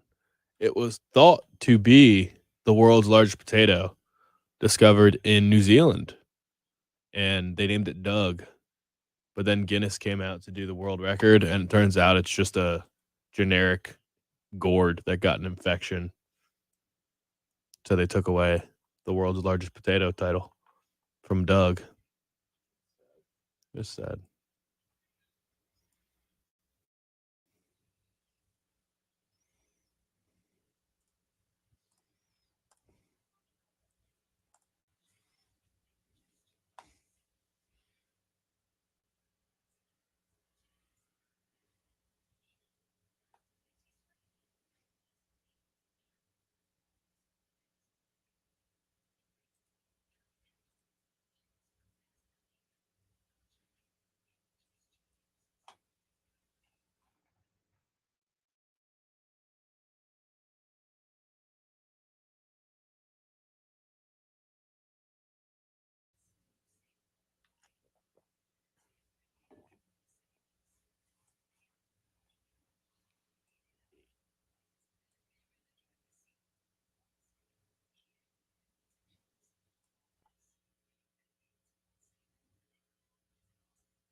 All right. Let's see if.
Just going back and scrolling through some text messages, I think I've discovered our weirdest text messenger. Wow. What was I doing prior to that? Which one is it? The very last one we got. Oh. If you go back and look at some of his text messages, you're like, I don't get where you go with any of this. There's a couple times he.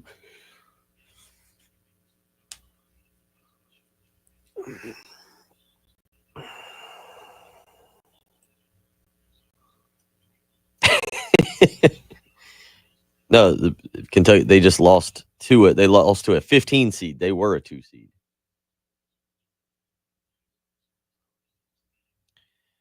All right, now I got to remember what I was doing prior to getting called on that, stuck on that text message right now.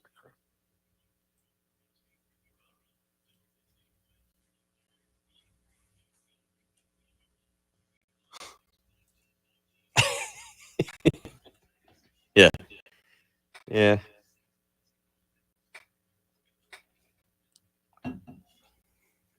All right, will the old timey clip today be before or after the year 2019? I go before. I'm gonna go before, but I'm not gonna. I'm gonna go. It's not more than a decade old.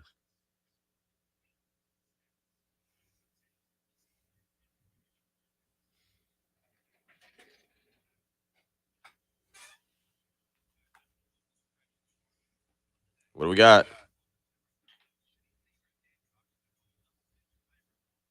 Oh, we're just playing the same one now. We're just out of them, so we're just cycling the same one. Definitely after 2018, though.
Seven 29 on a Friday morning. Hope you are doing well. Up, Adam, ready to go. Busy day of basketball. And next Friday, Patrick, you and I will be out at the Spring Golf Open, the 2022 1075 The Game Spring Golf Open next Friday, March 25th. It is at the Windermere Club in Blythewood, 10 a.m. shotgun start, two-person teams, $200 per team, two-person captain's choice. We'll have raffle prizes closest to the pin, $1 million hole sponsored by Buford Lending. Plus, you can get some breakfast and lunch. All entries get a free golf membership until March 31st. You can head over to 1075thegame.com for registration information. It is the 1075 The Game 2022 Spring Open. Next Friday, a week from today, Patrick, we will be out at the Windermere Club. And you can, if you get out there early, you can come join us. You come sit down with us and talk. We'll be recapping the night's Sweet 16 games and looking ahead to more Sweet 16 games and looking ahead to some golf that day. Should be a lot of fun. So fast. Life or the basketball tournament? The tournament. It does. You feel like you have a long time, but when you say it that way, The- Sweet 16 next Friday. Next Friday, the Elite Eight. I mean, it's you're right. It moves very, very quickly. So much is going to happen by Monday. I agree with you on that. I don't know the exact time frame for Sean Miller and how this is all going to play out. He right now is clearly South Carolina's number one choice. Depending on how you feel about that, good or bad, that is the direction this seems to be trending.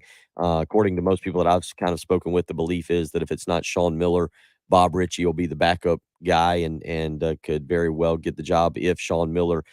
The ball, from what I understand, is also in Sean Miller's court, and he has all the leverage in this. South Carolina would like to have him. The one thing that South Carolina will do is make sure that I think the NCAA is not going to extend down extremely harsh punishments on Miller that could impact South Carolina. Certainly, you don't want to do that.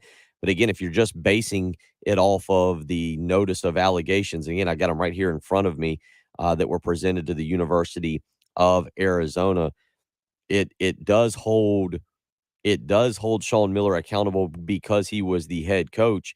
But as you scroll through them again, the first couple allegations have more to do with Emmanuel Book Richardson and Mark Phelps, the other assistant there at Arizona, and actually do not necessarily mention Sean Miller in the actual one. I go back. This is the crazy one. This is allegation number 3 in there. It said it is alleged that on June 29th, 2017, Mark Phelps, then assistant men's basketball coach, provided an impermissible benefit in the form of a $500 loan to the men's basketball student athlete. That's blacked out as to who it was specifically. Phelps provided $500 in cash so the player could purchase a plane ticket to visit his home on July 11th, 2017. The player then repaid the loan to Phelps. As a result of this impermissible benefit, for the player received travel-related experiences and competed in contest while ineligible. That's one of the allegations that is being held against Sean Miller and Arizona is a coach giving a player $500 to get a plane ticket That's not home right. and the player paying him back. And then allegation number 4 in the situation, it says that Mark Phelps violated the NCAA principles of ethical conduct and cooperation when he instructed a then men's basketball student athlete to delete a text message thread related to an NCAA violation and knowingly provided false and misleading information to the institution and enforcement staff regarding his knowledge of or involvement in the NCAA violations. And again, that's specific to the $500 payment. So that's 2 of the 5 that are there. So you do a little bit of looking back on it, and it depends on how you want to feel. And Patrick, I'll say this: Ray weighs in. He says you do realize he'll be gone in a few years, even if he comes here. Yeah, good news. That would be fantastic, right?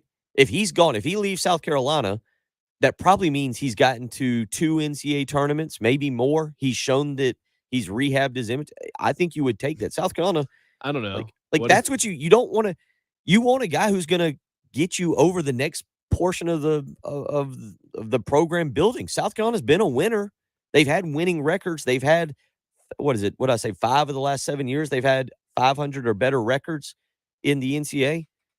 Yeah, I think South Carolina fans would love that. If Sean Miller came in and gave you 3 NCAA tournament appearances in 5 years and then went somewhere else, you'd thank him because he showed how much you could win here. And you'd realize you go out and you have the next guy. What if it was 3 years and South Carolina had a 2 or 3 year postseason ban and he won 30 games in all 3 years?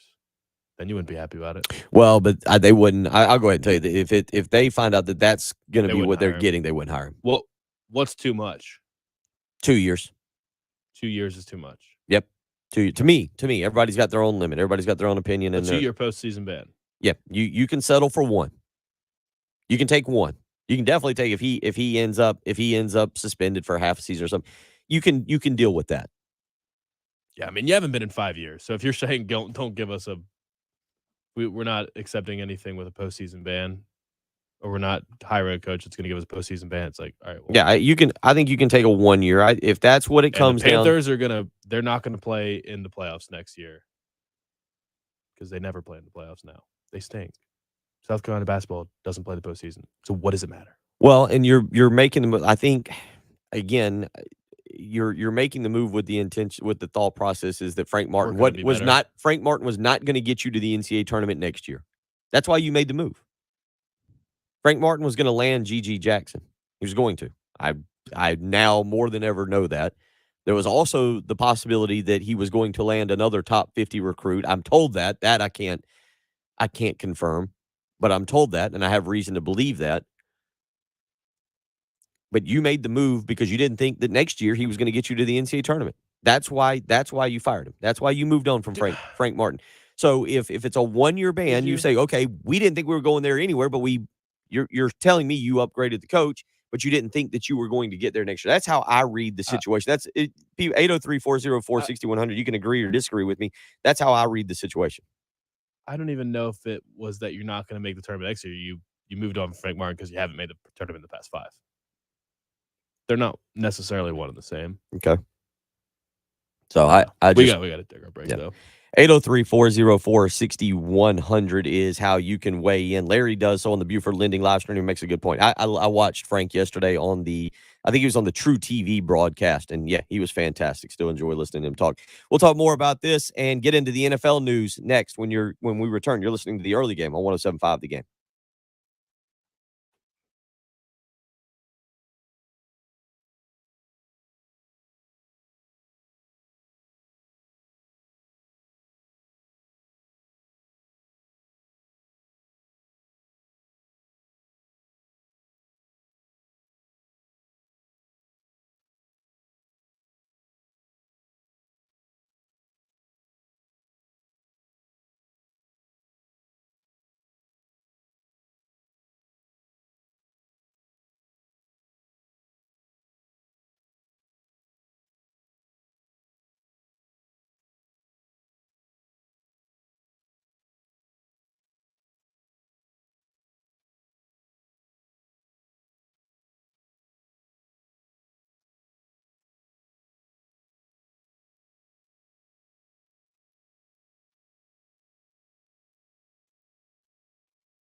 I guess so.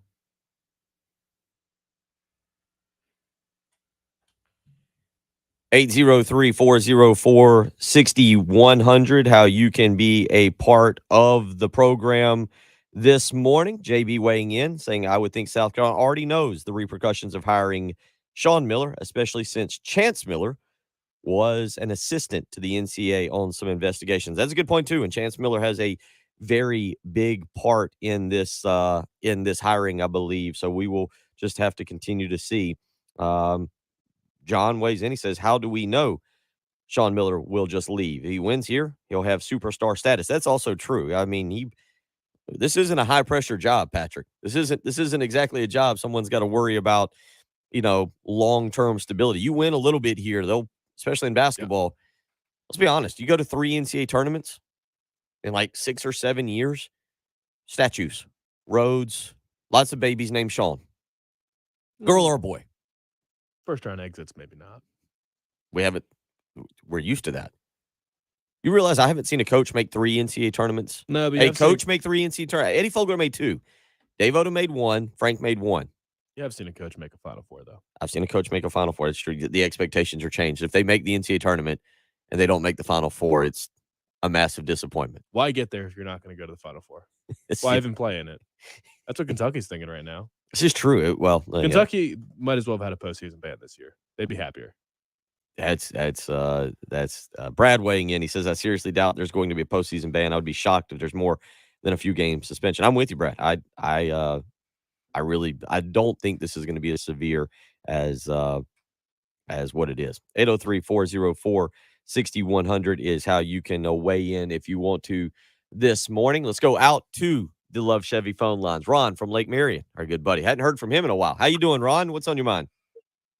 Well, about this Sean Miller hire, that instant gratification we keep on hearing so much of, it really kind of feels like that. I mean, I wasn't really crazy about the Shane Beamer hire, and I'll be honest with you, year 3 and 4 really tell the tale on him, but just be careful of getting what you want all at one time. As opposed to? Well, he comes here, we're all happy. I mean, who's like I say, Tim said, is a 2-year ban, is that really, is that going to happen? I mean, no. I'm with Brad, who weighed in on our text line and said he doesn't think anything. I'm with him. I think I could be wrong. I have zero clue. Okay. But I'm looking around at other things, and I'm looking at these allegations that are being held against Sean Miller, and I'm guessing at worst case, maybe a 10-game suspension. I don't see Arizona. Arizona might. Here's what has to happen. Let me be clear on the situation. There also has to be a show cause penalty that would allow some of the penalties to follow Sean Miller from Arizona to South Carolina. It's very possible that Arizona is still the one that gets slapped with everything here, and that nothing follows Sean Miller. And that's why I'm thinking is that maybe he gets suspended for 10 games, maybe 2 games. I don't think if you break down the allegations and you look at what happened, it happened under his watch. And at that end, he is responsible for his assistants. It's just like any owner of a company is responsible for their employees. Now, that doesn't necessarily always mean what the employees are doing when they're in the office. But college basketball is a little bit different. Typically, you do in this situation, especially when it involves your student athletes. So I'm not going to sit here and be dumb and naive and think, oh, he had no clue that these assistants were acting rogue without his knowledge. No. But when you break everything down, Ron, I really don't see where the NCAA is concerned, this being something that really hampers Sean Miller long term, or South Carolina. Well, and here's my thought too. The NCAA really doesn't have any teeth anymore. I mean, look at all the mess that North Carolina did a few years ago with the fake studies and all that. And they didn't what? I mean, I know it probably cost them several $1 million in lawyer fees, but nothing happened to them. Yeah, I mean, again, I don't know. It's one thing, and thank you for the phone call, Ron. 803-404-6100. How you can join us? Appreciate the phone call. We'll get more into this a little bit because it is good to clear it up. I think that's a big thing, and Patrick, I think a big thing on this, and we'll talk more about this coming up here in just a second or a little bit more. But here's part of this. Yeah, there's a lot of talk about what happened across the broad spectrum of college basketball with Bill Self, with Will Wade, with Sean Miller, throw in a couple other guys. Bottom line is you that's not being brought up in this situation. The FBI's done their job. Christian Dawkins, Merle Code, those guys are in prison. That portion's over. This is the NCAA. 803-404-6100. It's the early game on 107.5, The Game.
Yeah, I didn't really know what he was talking about. He said I didn't know what he was talking about when he said don't try to get everything all at once. Oh, what do you mean? I didn't know what he was saying at all.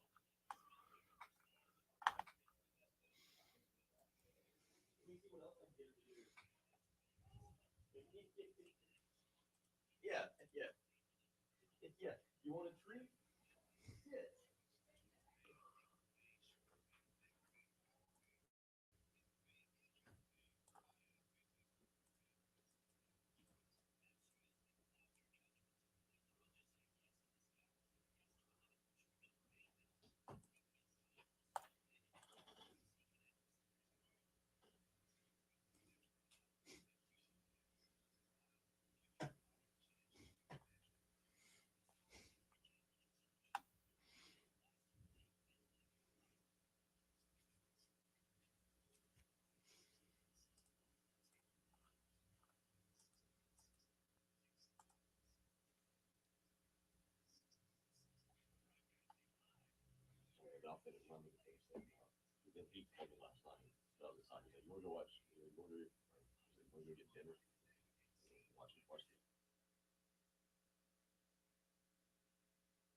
Get more into it. We've talked a lot of basketball, obviously, NCAA basketball tournament. And a reminder, you can go hang out with Terry and Jay and I believe Tommy today. Actually, I guess Tommy won't be there. He'll be traveling to Knoxville. You can go Twin Peaks in the Vista. We will be there from 12 noon until 6 p.m. Jay and Terry will be broadcasting from about 12 to 1:30, and then obviously, we will have South Carolina women's basketball as they take on Howard at 2 o'clock at Colonial Life Arena in the first round of the women's tournament today. Not a whole lot to talk about there, Patrick. They're gonna destroy Howard. They're going to beat Howard by a whole lot. They're going to name their score. So Leah Boston's gonna have a double-double. Hopefully she plays enough minutes to get a double-double. I mean, I'm thinking it's gonna happen. It's more than likely. But we will be down there, and then after the game, Heath Klein will be broadcasting from there as well. So we will be at Twin Peaks in the Vista. You can come by and hang out with us. Again, 107.5, the game will be broadcasting the women's game, but you can also catch it on ESPN today. So if you're not going to the game, you want to come hang out, I'm going to try and get down there to the Vista and hang out at Twin Peaks for just a little while. 12 noon to 6 p.m. will be there. You can come by and break down all of the upsets, the big wins, and again, even if you want to come by and watch, or if you're not going to the game, you can come by and watch the first round as South Carolina takes on Howard 2 o'clock today for that. So 803-404-6100. We have talked a lot of basketball this morning, certainly, and Chris Deering coming up in about 10 minutes. I want to give you a full segment to get into the NFL news, and we're going to do that next hour after Chris Deering. But quickly, the news yesterday on Desean Watson, Falcons Saints, as you read it, Patrick, do you think that there's a favorite there with him? Yeah, I think it's the Falcons. Do you? I really do. And it kind of makes more sense. They're a young team. Kyle Pitts is there. They can kind of grow together, and they're just at a rebuilding stage right now. Arthur Smith is a respected offensive mind and just a respected football coach in general. And Desean Watson is from there, and he started as a ball boy there. Work done. That story of his charity helping build Deshaun's family a house, like just everything about Atlanta. And I would think after going through all of that public scrutiny and everything he's dealing with, being close to home would be probably nice for him right now. So, yeah, I do think Atlanta's the favorite. And then just one thing that happened was Matt Ryan agreed to push back his signing bonus from today till Tuesday. So a couple extra days for them to figure that out and potentially deal Matt Ryan. So the aftermath of this is what I'm most intrigued by, because I think the best case scenario for a lot of teams would be Deshaun signs with Atlanta, and then Matt Ryan potentially gets traded to Indy, and Indy would just luck into a franchise quarterback for the next couple of years after trading Carson Wentz and seemingly having no plan B. So that would be the aftermath of the Deshaun situation is going to be huge no matter what. But Atlanta would bring the most fun situations in the wake of that. We'll get into that more next hour. Chris Deering, some high school baseball talk, the Corley Pools high school highlights of the week. We'll discuss that. It's the early game, 107.5 The Game.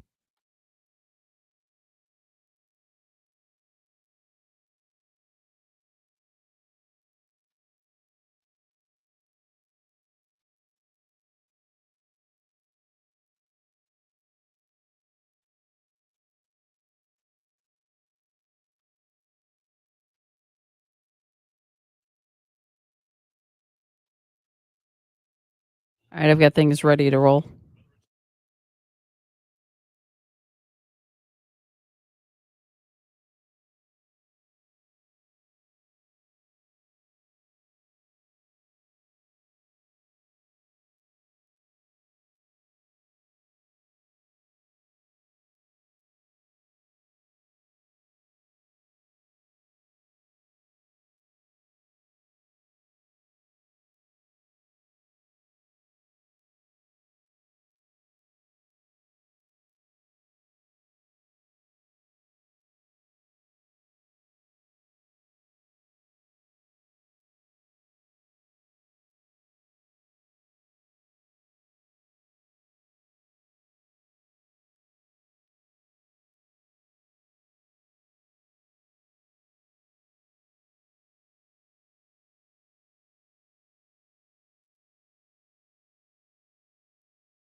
The not top 10 this week was actually very funny.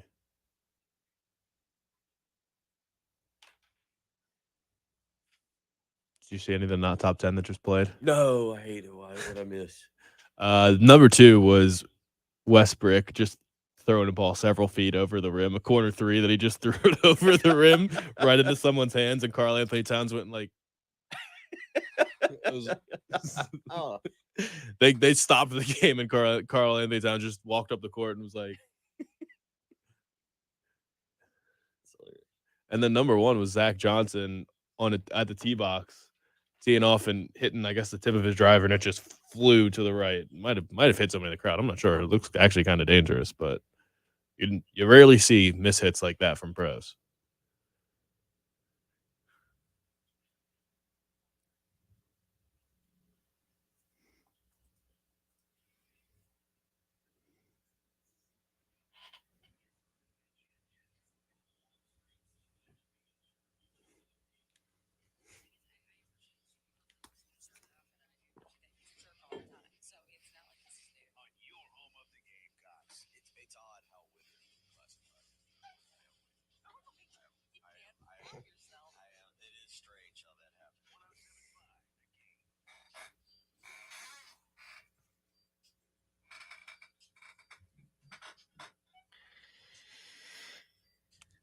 Final hour of the week. Patrick, it feels like it's been a long week. It's just been full of news. We've had NFL news. South Carolina has started spring practice. We've had the Frank Martin, South Carolina mutual parting of ways, or maybe not so mutual if you read the State article. Very good article in the State earlier this week on Frank Martin's firing. Now you've got news out there of a potential hiring of a replacement, that being Sean Miller. We'll see where that leads us today. You expecting South Carolina to make what's kind of your thinking yet today? Maybe through the weekend? Are we still sitting here on Monday discussing this? I feel like if you get to Tuesday or Wednesday, things have gone sideways and it's not going to work. Like, you go ahead and you get this thing done now so that he can get to work, A, recruiting, and B, trying to figure out what his roster looks like next year. But are you only interviewing one person in person? You know, like, are there other people in the talent pool that you're looking at, or did you weed them out and really your finalist is who you're bringing to town? To me, you bring a couple, but maybe not. Bob Ritchie's already interviewed, hasn't he? I have not confirmed whether Bob Ritchie has actually. I think he will interview. BJ Mackey is going to get an interview. I think it's nothing more than a courtesy interview for BJ Mackey. He's not going. I don't think he's under strong consideration. So I think it's a courtesy interview for BJ. Mm-hmm. But Bob, is he not going to get to go to Halls? Yeah, I don't know. Is that the new thing? Just, hey, we're interviewing a guy. Let's just run him over to Halls real quick so everybody sees him. Get a mistake. Yep, get a mistake. Just put him in. Is that the most public spot in Columbia right now? Do you take him down to 5 points and walk him around the fountain? Do you stand him outside of Colonial Life Arena? No, it's not even. There might be more foot traffic in 5 points, but Halls is the place where all the, I'm doing air quotes with my fingers, important people go. Okay. All right. And so you want the important people to gossip? Is that you're encouraging? Or the people that think they're important and just overpay for meals. Okay. There's that. And that could be too. And what I think is funny is, the people who probably laugh in that environment, they might look at people and others and say, oh, they gossip a lot. Oh, those low lives gossip. Well, guess where it's all coming out? From the, people who are overpaying for meals. So just saying. We've opened the 6 and the 8 o'clock hours with some interesting discussion. Well, the thing is, if you're gonna, I try to not criticize local establishments, but Halls is gonna do okay no matter what. Yeah, they're fine. Oh, absolutely. They're gonna be all right. And it's not like we're not slamming them. I mean, I've never been there. I wouldn't go. It's too expensive. Mm-hmm. Yeah. And radio. Yeah, there you go. 803-404-6100 coming up in just a minute, Chris Deering. But I do think you try and move this along.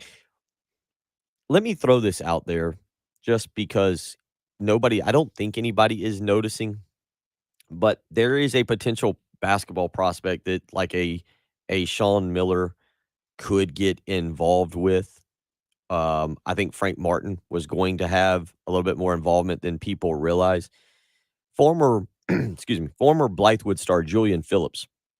From what I am told, former Blythewood star, transferred to Link Academy, is working to get out of his letter of intent signed with LSU now that Will Wade is no longer there. I have not confirmed whether or not he has actively requested that. I don't know, but I'm told that that is likely to happen. He has already signed, and now with Will Wade's firing, you talk about getting a coach in here, Sean Miller, obviously, or anybody else.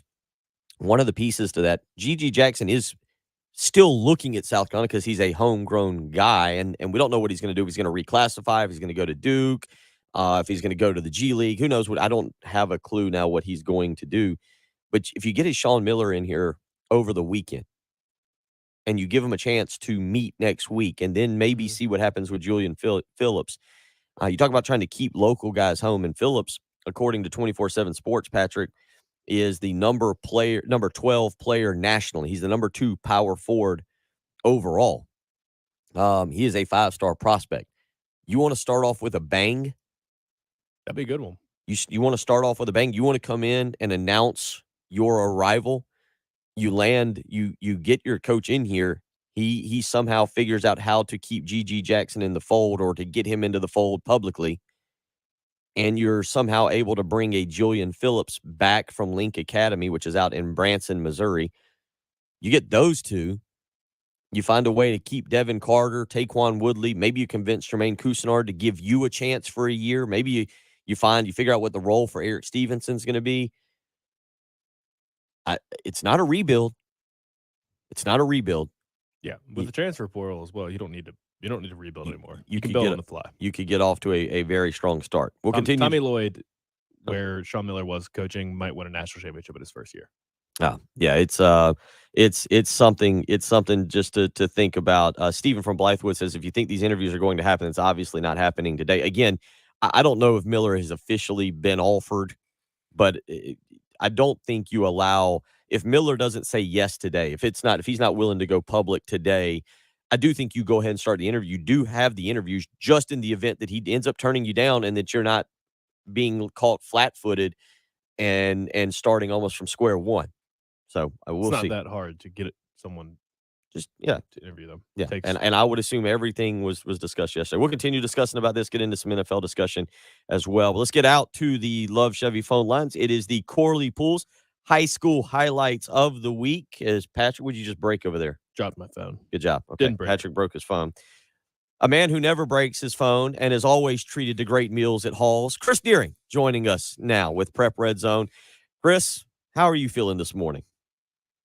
I feel great, but I do feel a little touch of something coming on later today, so I probably won't go to work today. Is my fault. I understand. It is that time of year where sinuses can really act up about 11:30 a.m., causing people to need to go home, take some medicine, lay on the couch. I always hear when sinuses act up, Bud Light or bourbon, whichever is your preference, is the best medicine, especially on a Friday during the NCAA tournament. That's just some kind of weird. Yesterday would have been Guinness, though. Guinness yesterday? Did you have a Guinness yesterday? I did not. I actually, I did have to work yesterday, so I did not get to watch much of the tournament, but I plan on making up for all that today. I don't plan on doing much else other than watching basketball today. So I will definitely make up. Maybe I have a Guinness today in celebration for St. Patrick's Day yesterday. Let's talk about your work yesterday. Chris texted me last night as he was on his way home, and he wanted to inform me that he was watching his Berkeley Stags beat my Lexington Wildcats in baseball. So he was keeping me completely updated on that. But let's talk a little baseball right now. Lexington and River Bluff and Blythewood all looking like the main contenders in 5A. Give us a little bit of a breakdown on what you are hearing, seeing, and learning right now as we get fully immersed in the high school baseball season.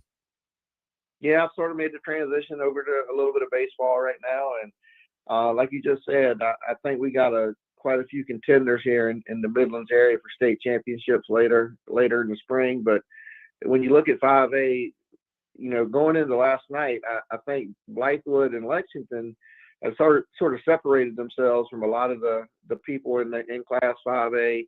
Lexington already has a win over River Bluff. Blythewood went down to Georgetown in the preseason and won the IP Classic, which is one of the best tournaments in the state. Lexington, and with that win over River Bluff, won the Nature Chem tournament, which is always a good tournament as well. So they had sort of separated themselves, I thought, from the pack. But then last night, Berkeley came up and did defeat Lexington 4-1. And Somerville defeated Blythewood last night 4-1. So, baseball is a different game. You get a guy on the mound that's really owned, and it makes a big difference. And Berkeley threw some good arms out at Lexington last night. And I did talk to Brian Hucks afterwards, and they hadn't played since Friday. And baseball is a game of timing, and they did strike out 12 times last night, and that's not what Lexington's been doing early in the season. So they will get better. They have a big series next week. The way their region does it, they play 3-game series Monday, Wednesday, Friday with each opponent, and I think that region Lexington's in might be one of the best, probably the best in 5A in the state. And they open with River Bluff, so that's going to be a lot of talent on the field, a lot of fans in the stands, a lot of emotion, and that's just a great way to start your region schedule. So a lot of things to look forward to next week, and just great to get out back at the ball field and watch these kids play after what they've gone through the last couple of years. 1 year they didn't even get to play, so just great to see them back out in action. He's Chris Deering, joining us as he does each and every week for the Corley Pools High School Highlights of the Week. Talking a little baseball this week. 4A, you like AC Flora to be pretty good in there, and then you got Airport and Dreer also is teams that I know we've talked about. Give us a little bit of a breakdown on that. Yeah, AC Flora, as long as Andy Hallett's been there, they're always in the discussion for a state championship. And there's nothing different this year. They're really good. They played in that same IP Classic that Blythewood did. They got beat actually a couple times. They lost to Airport. They lost to Blythewood. But there's no question that AC Flora team will be there. They have and I meant to mention this earlier, Lexington's got a kid going to South Carolina, committed to South Carolina, a pitcher, Reese Markham. They have a kid going to shortstops, going to Clemson, Nathan Hall. You look at this AC Flora team, Xander Buchanan is going to South Carolina. Philip Daniels is going to the Citadel. Davis Rivers, I think, is committed to South Carolina as well. So just a lot of talent here in the Midlands. Again, I can't – it's always – we always talk about basketball in the Midlands. Baseball is about the same thing. If you plan on winning a state championship, you better beat one of these teams in the Midlands along the way, because they could be right there in the mix. Just, again, back to AC Flora, though, very talented group, and Andy Howard does it the right way. He's done it the right way for a number of years. And, and then, like I said, Airport's already beat them. Airport did lose the other night to Brooklyn Casey, which I think is a team in 3A that has a chance to be really good. And then Dreer and Airport, they're sneaky good. I've been following both of those teams and haven't seen them play yet, but both of those teams will be really good and probably have postseason runs as well. Down to 3A, a program that, even though I didn't go there, I'm very familiar with. Gilbert, looking like another contender, and of course they've turned out lots of good players over the last several years. And Brooklyn Casey, also contenders. Give us a little bit of a breakdown on Gilbert and Brooklyn Casey and anybody else in 3A that stands out. It was funny last night. I was talking to somebody at the Lexington Berkeley game, and we were talking about how to build a program. And I think if you want to look at the model, you look at what Ashley Burnett's done at Gilbert and sort of what Hallett's done at AC Flora. They've come in and built their program, and Gilbert and Brooklyn Casey, again, those are teams that they know how to win in the postseason. They expect to win in the postseason, and that's what those coaches they build. It's great to win these early season games and get yourself noticed, but they know it means more when May gets here, and we're not really far from that. The playoffs start late April and go into May, so these teams are built for that. have not seen Gilbert or Burke and Casey. Like I said, I know Burke and Casey had that big win over Airport. I think it was a week and a half ago. But Gilbert did lose to River Bluff last night. I was just looking at some stats this morning from that game. But I expect those teams to be there. Burnett plays these teams like a River Bluff and Lexington because he knows at the end when he gets back into 3A competition, that's going to make them a whole lot better. He's Chris Deering joining us as he does each and every week to talk a little baseball now. We've moved on from the basketball season. We got to get Patrick, we need you to reach out to the lacrosse coaches around, or you and Chris coordinate a little bit for some lacrosse updates. Chris, you get into the lacrosse at all? Well, I do actually. A good buddy of mine, Mickey Purdy, is the coach over at AC Flora. Okay. They've played in the state championship here recently, so I do follow the lacrosse a little bit as well. AC Flora put I guess it was 2 years ago. I was coaching during the COVID season. They had a good team. They put the first ever Division I player out of the Midlands. Oh, really? Yep. We got a name on that one? There you go. No. Okay. All right. That poor kid does not get a shout out. We just know he came from AC Flora. Yeah. Chris, we played them, so he's a good player. Chris, let's kind of talk a couple players around the Midlands. You kind of hit on one of them. One of them is a last name that is going to be very familiar to a lot of South Carolina fans. Unfortunately, he's not going to South Carolina. He may not go to college. Tucker Towman, the son of Jim Towman, who is over at Hammond now. Yeah, I'll tell you what. First of all, I'm going to tell you he's a great kid. I've talked to Tucker quite a few times over the years, and just an awesome kid, very humble. But I'll tell you, I've seen a lot of baseball players in the Midlands and in my time, and Tucker Towman ranks up there with the best of them. When the ball comes off his bat, it sounds different, when it comes off other kids' bats. He's a switch hitter, power hitter. He can pitch a little bit. He plays third and shortstop for Hammond. Like I said, he committed to LSU, but I fully expect Tucker to be a first, no later than a second-round draft pick in the Major League Draft. I went over to Hammond earlier this year, just during an inter-squad scrimmage. I live right down the road from Hammond, so it's pretty easy for me to get over there. And there were about a dozen Major League scouts out there just for a scrimmage. So he's going to be watched closely all year. There's going to be scouts at every game Hammond plays. And again, Tucker Towman is one of the most talented baseball players I've seen in a long time. And I'm saying a lot because Will Taylor, the kid at Clemson right now that's playing football and baseball at Clemson, he was slated to be a first-round draft pick, but he pretty much told teams he wanted to go to college and experience the college life, and they backed away from him. But he would have been a first or second-round draft pick, I feel like, last year.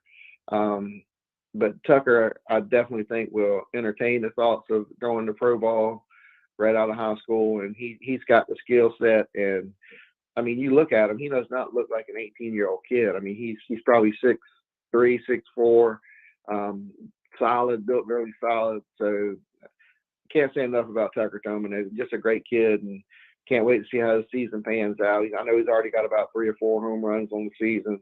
Teams are pitching around him a good bit. He did last night. They played Lawrence Manning, and usually when I look at the box score, he's got 2 or 3 walks because he just pitch around him. But he got 4 at bats last night and only had 1 hit. But that kid is something special, and I'll be over there to watch him a good bit this year.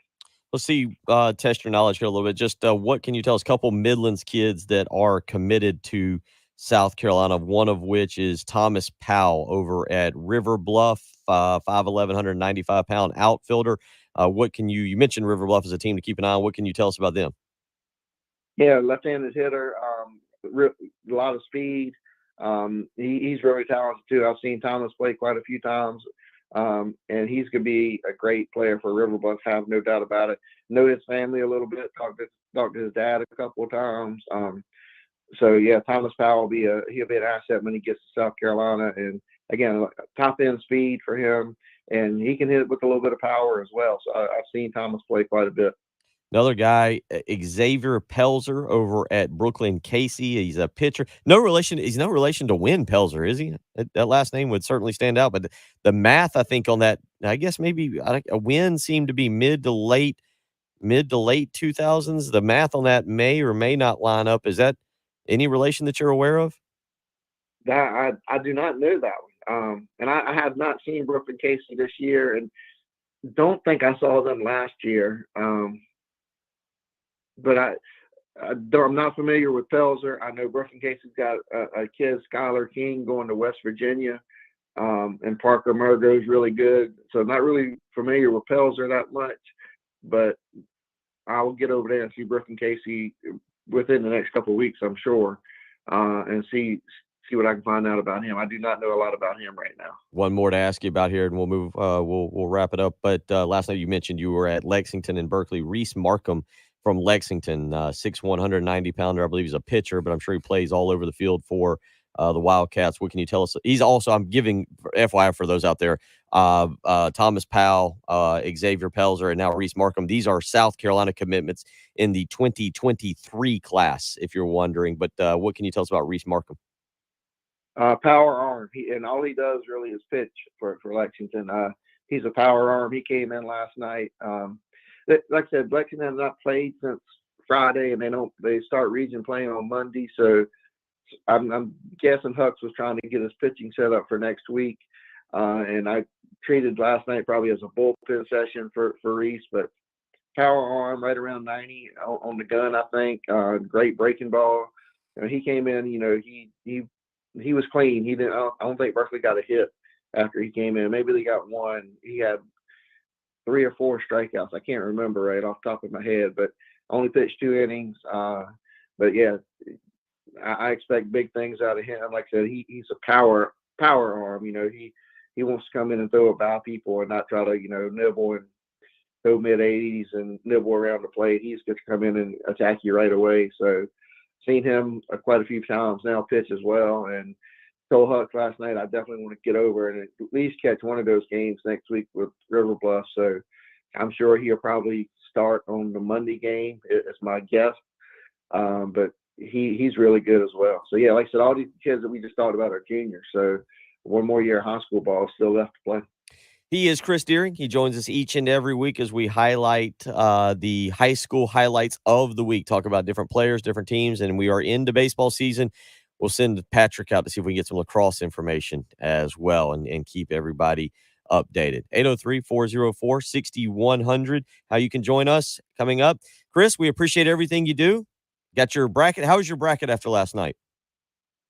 You know what? I told Jim when she called over, everybody's bracket is trash right now. I mean, let's just be honest. Everybody's bracket is trash. And I just want chaos. The more chaos we can get. So, let's have another day like yesterday and a bunch of upsets, and then nobody worries about their brackets the rest of the way. Amen. Well, good luck. I hope you feel better. Tell your boss that we said here on the program, perfectly okay for you to have a sick day. You've worked really hard, so we hope you feel a lot better starting at about 11:30 this afternoon. We'll see how it goes, but right now I'm sitting on my couch, so I'm not getting up to go to work. They already know that.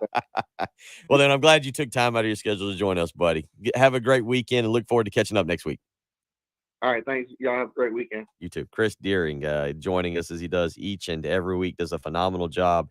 He has covered high school athletics for a long time, is certainly an expert, and you can follow him at cdeering82. He works for the Prep Red Zone Network. They do a fantastic job as well. We come back, we'll get into that NFL discussion. A lot to get into there. It was a busy day. You're listening to the early game on 107.5 The Game.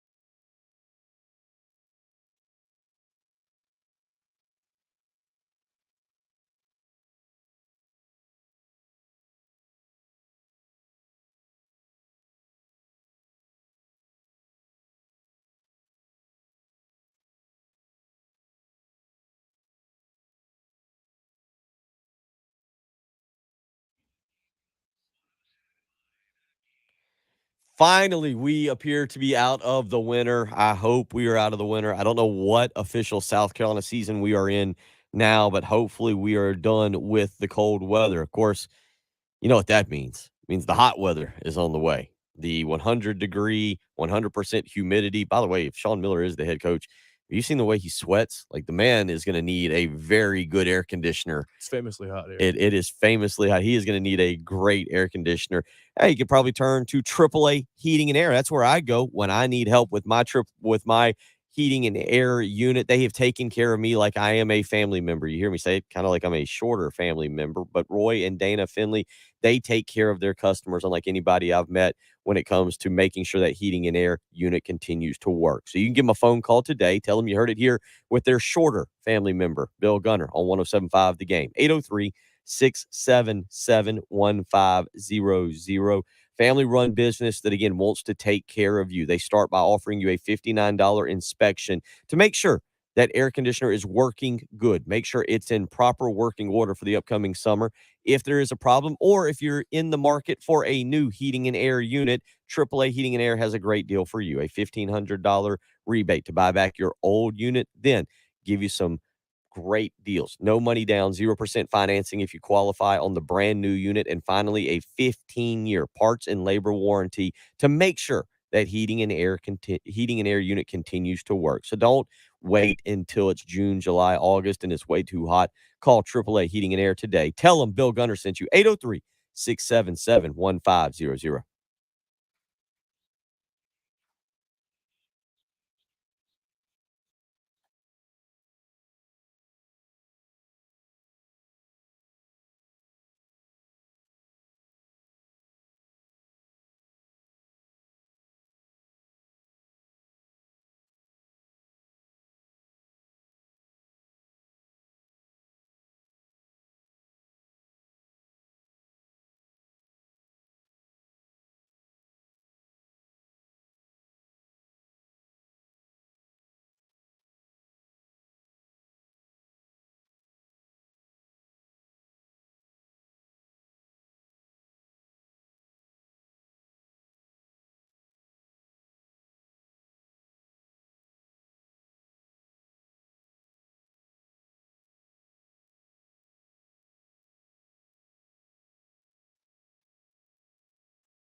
Waddy, that is sweet of you to invite everybody to your big birthday party in 5 Points tomorrow.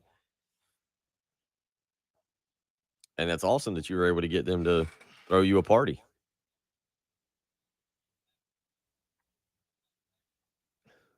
A 161 perfect brackets remain out of 17.3 million.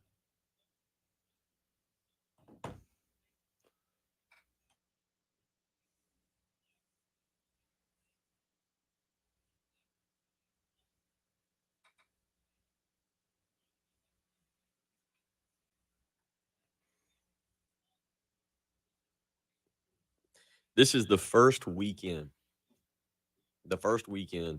since August, I think, where I have had nothing to do. Like there was football season, and during football season, Austin would either have soccer or then we went into basketball season for Austin, and then you had so like you'd have to go to a game or we were going to a Carolina football game, and Christmas was on a weekend, which there was stuff to do, and New Year's was on a weekend, there was stuff to do, and then we've done soccer and basketball since January.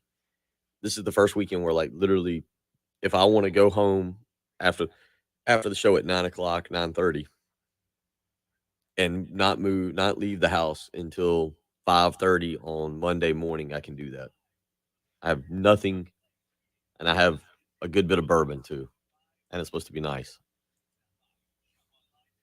I can Good just at 5 points. I could just DoorDash or whatever all weekend. We're not back. It is the absolute first weekend. I know I'm debating it. Austin had the kids. I don't know what I'm gonna do.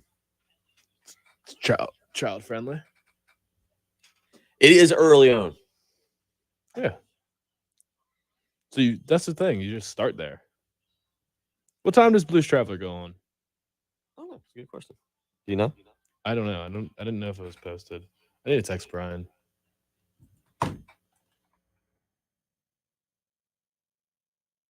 You looking it up? I'll see if I can. It's right here. I'll find it. There.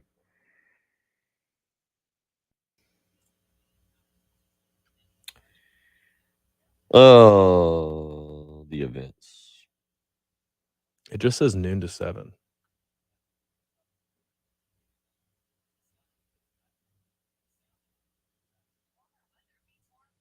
So Villanova is from 2:40 to 3:40.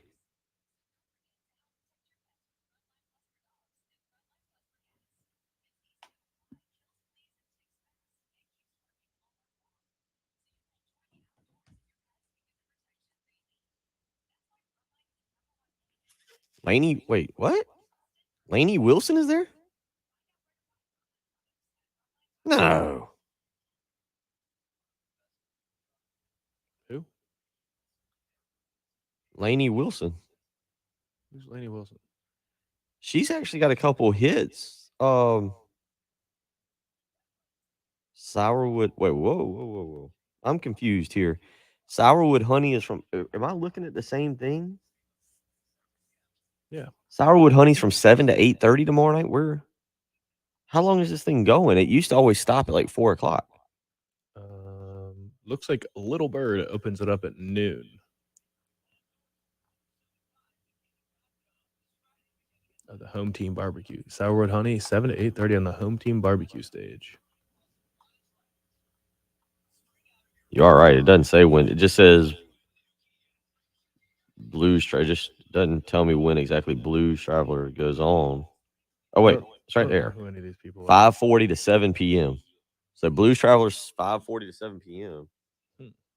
Villanova's 2:40 to 3:40. Who's Villanova? Well, I know Villanova because they're more of a Lexington band. Okay, so most of these people are local. Brian Connor is them. I don't know about anybody else. George Fettner and the Strays. I've never heard of them. The Stews, headliner Surfaces. My girlfriend did say to look up Surfaces. She likes Surfaces. I'm really shocked at Laney Wilson. Like I would think that they would be promoting that Laney Wilson. So what does Laney Wilson sing? She just sang that she's in a couple of songs now, but she's got 30 seconds. I won't look her up. Things a Man Ought to Know. She's in a song with Cole Swindell, Never Say Never. She's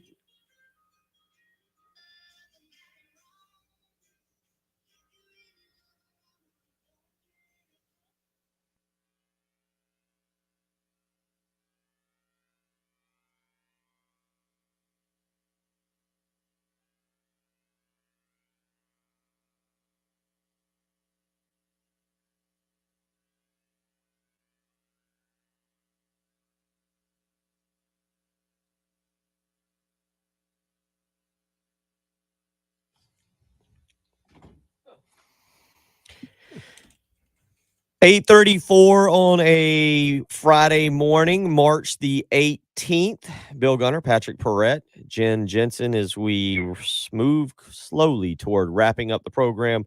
Reminder, you can come visit us today at Twin Peaks in the Vista. We will be out there from noon until 6 p.m. We will break down the upsets, the big wins, as well as South Carolina's first round game. Jay and Terry will be broadcasting from about 12 to 1:45, leading up to the 2 o'clock game there against Howard.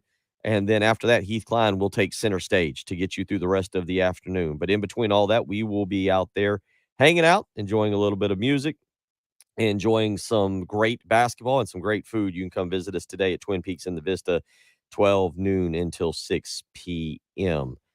Patrick, big day yesterday on the NFL front. It gets a little lost here because of NCAA basketball news, because of the Sean Miller news. There's spring ball going on, whole bunch of things. South Carolina goes to Tennessee tonight for a big series.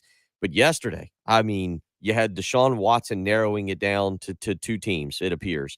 The Falcons and the Saints. You had Baker Mayfield asking for a trade and being denied by the Browns. I don't know how that's going to play out.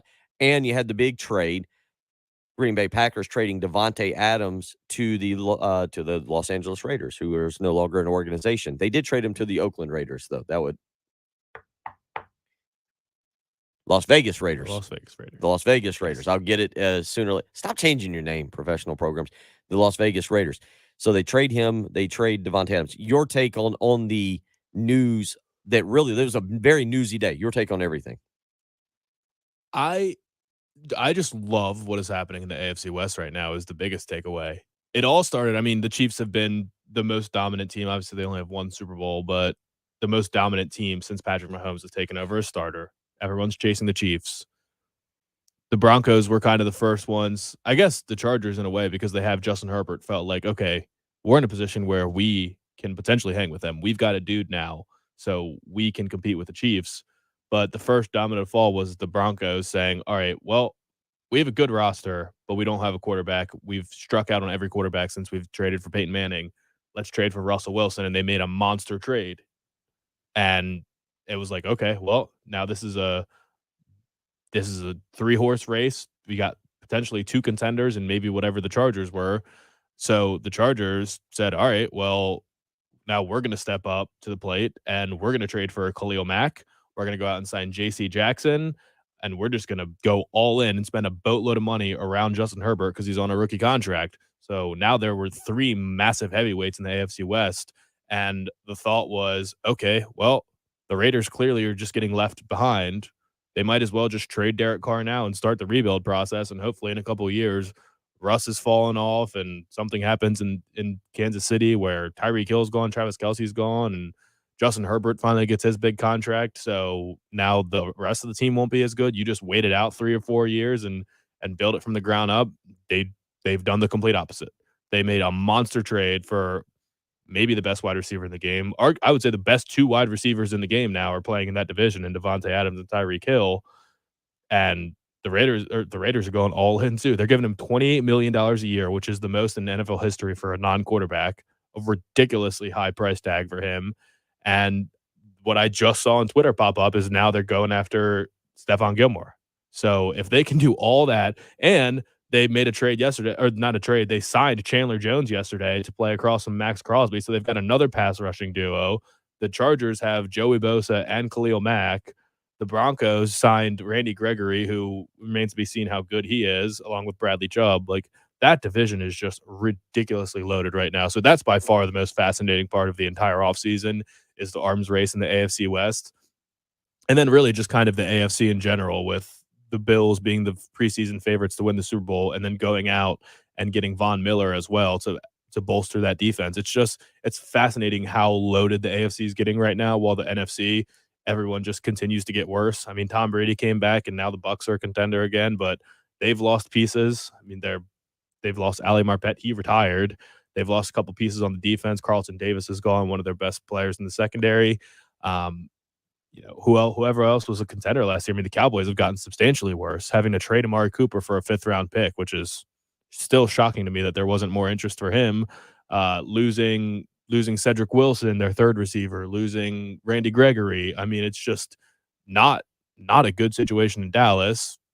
The only team that you could argue got better is maybe the 49ers if Trey Lance turns out to be good, and that seems to be a big if right now. So it's just really interesting, and the Deshaun domino is going to be the biggest one to fall this offseason, and it does feel like Atlanta is going to be the play, and I would love to see it because Matt Ryan is going to need to get traded. Like there's no way that you can keep both those guys on the same team, and Matt Ryan's destination at that point would be really interesting, and I think it would come down to Indy. So I don't know who else would really be in the market for him. I mean, maybe Pittsburgh would say we would like to trade, and we'll have Mitch Trubisky and Matt Ryan and Dwayne Haskins, and that'll be our quarterback room. I guess Mason Rudolph too.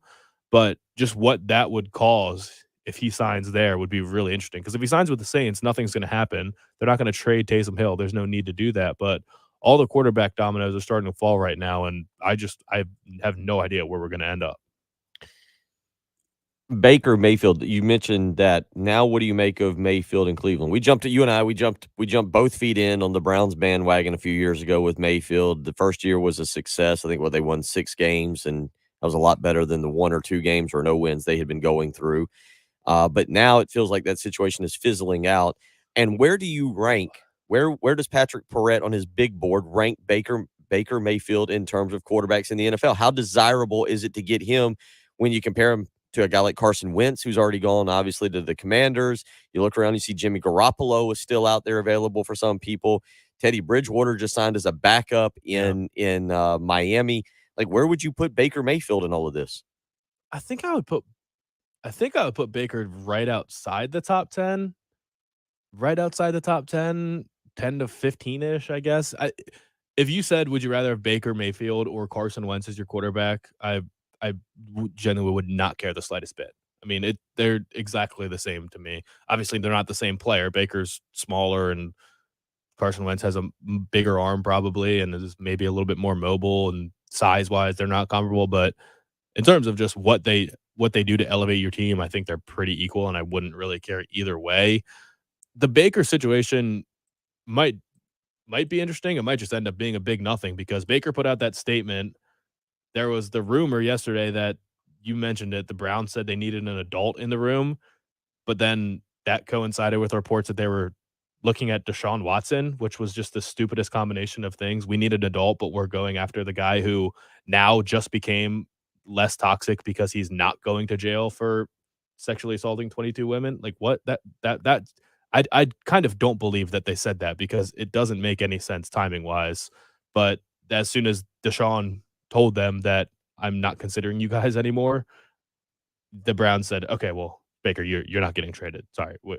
I don't know how they're going to kiss and make up. I mean, it's pretty clear. It's the cat's out of the bag. They wanted Deshaun Watson, but if they try and spin this as, no, we were always committed to Baker, we just, you got to explore every option. It's going to probably be an awkward situation no matter what, but that just is what it is. Baker should know, if he has any self-awareness, that he hasn't earned the 5-year extension that he might want. I mean, he's been loyal, sure, but you're under contract, and what have you really done? You've played subpar football a lot of the time. So I would not ever criticize a team for looking to upgrade at that position. 803-404-6100, how you can join us. Richard weighing in, he says, I think Baker should go to the New Orleans Saints. Would that be something that you would be on? I say on board with, but more so if Sean Payton was still there. But without Sean Payton, New Orleans is so much less attractive because Baker has a lot of similarities with probably Drew Brees, at least from a stature standpoint, and he's got a stronger arm than Drew Brees did, but I don't even know what that offense is going to look like. I really think that New Orleans could be in a situation where if they don't land Deshaun Watson, they could be in for a really bad stretch here. They're going to have a good defense, but they might not be able to score any points no matter what. 803-404-6100, how you can be a part of the program this morning via the text line or the Love Chevy phone lines. You can also go and join us on our live stream, the Buford Lending live stream. Go to youtube.com, search 1075 The Game. Find it, click, subscribe, and join in. As RL saying, I imagine there'll be a lot of suitors for Mayfield services. You have about 7 elite quarterbacks in the league, a few good ones. a few very bad starters, and everyone else is right in the middle. So a lot going on there as it pertains to Baker Mayfield. And you're right. I think what the first thing that everybody has to see is the Desean Watson domino Yeah. fall, and then everything can work its way out from Well, there. there's just not that many teams that need quarterbacks anymore. I mean, yeah, there's teams that is probably better than the starter, but a lot of them are just in tank mode right now. Like, would Seattle really trade for Baker Mayfield? They just got Drew Lock. They'll probably just start him and suck it up and then go for the number one pick next year.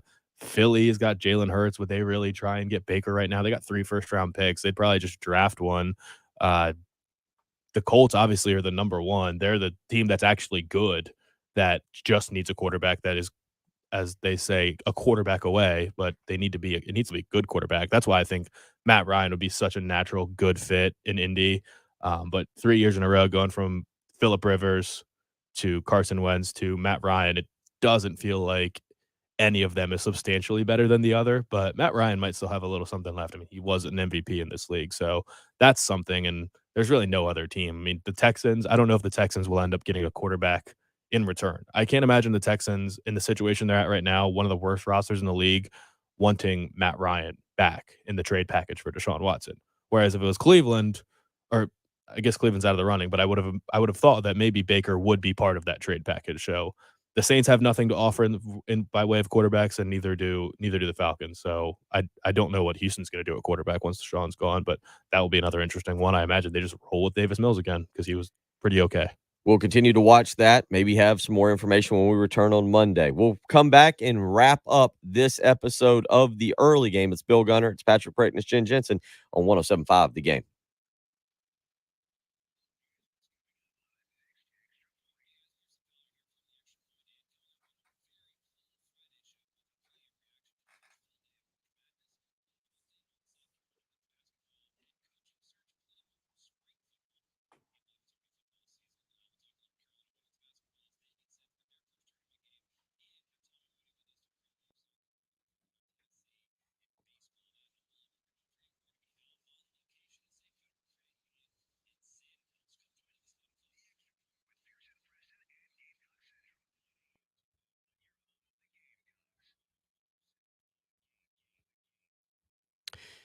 Having the watch party at your house means having a clean house. So if you've got basketball games and people are going to be coming over to view them with you, you want to have a clean house. Call Zero Res to get that done and call them today. It is the spring cleaning sale going on right now.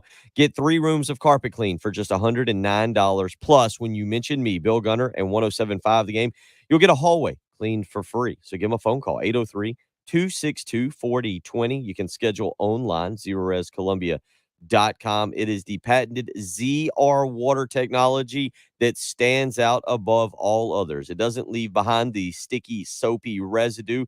Plus, your carpets and other surfaces will stay cleaner longer. Find out for yourself what I'm talking about by calling Zero Res today, 803-262-4020. Right now, 3 rooms of carpet clean for just $109. Plus, all you got to do is remember my name and mention it when you call Zero Res. Bill Gunner at 107.5 The Game, and you'll get a hallway cleaned for free.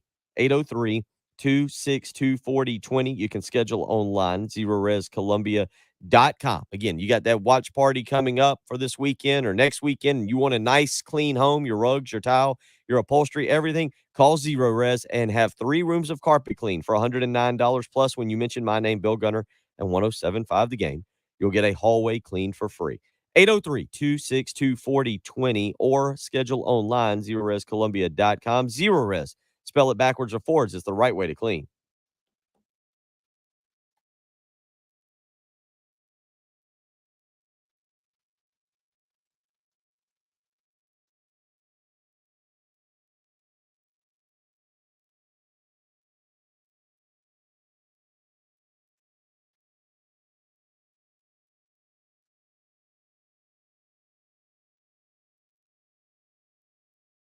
Really did.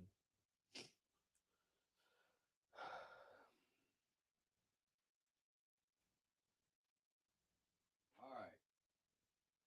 We will continue to leave the bracket here. Literally, we should have explained to everybody the thing was for them to fill out their brackets and leave it here.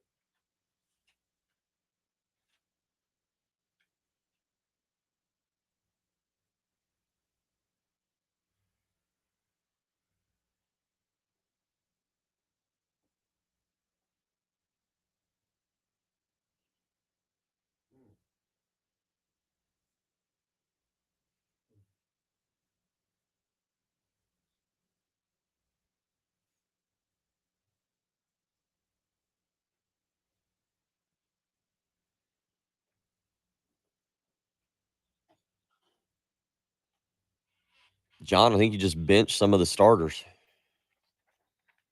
Don't play your best quarterback. Who was it? Who benched this quarterback? Was it last year or 2 years ago? Or I'm trying to think of who it was late in the season.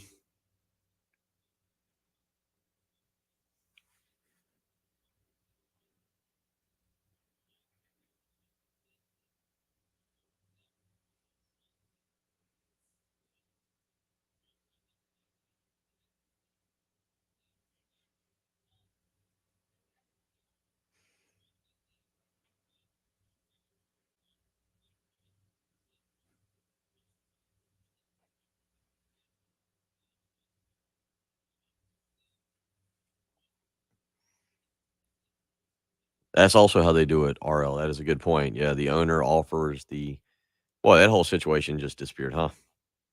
Yeah. Just like the NFL He likes it. I mean, he gets a job, and the next thing you know, it's just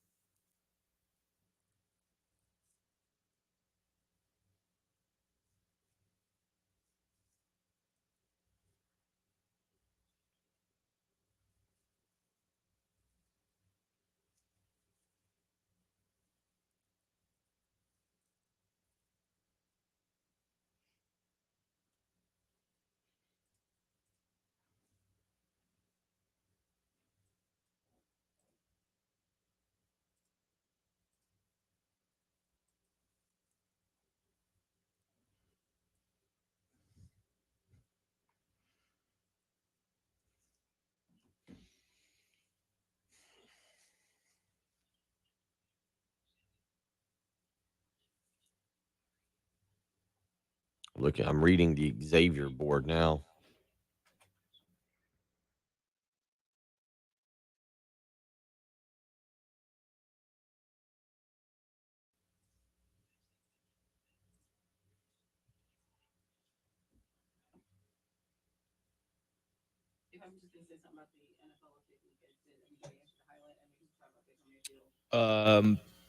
Desean Watson, Baker Mayfield, and the AFC West basically was the gist of it.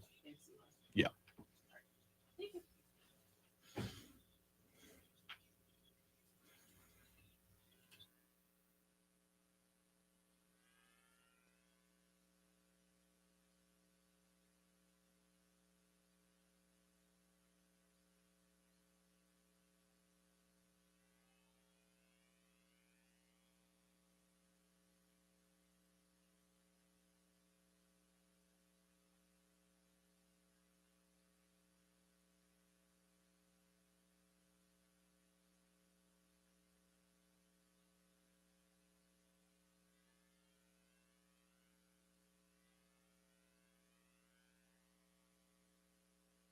Cut that back. All right, just a few more minutes left.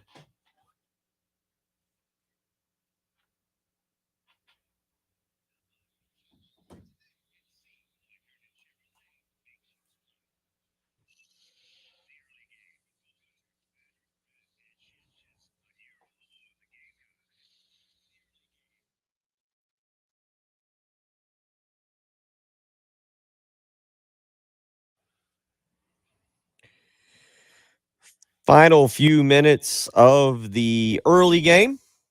I want to remind you, coming up next, Pearson Fowler is at Sandhills Safe Federal Credit Union, 727 Fashion Drive in Columbia. He'll be out there from 9 a.m. till noon today. You can stop by 727 Fashion Drive in Columbia, Safe Federal Credit Union.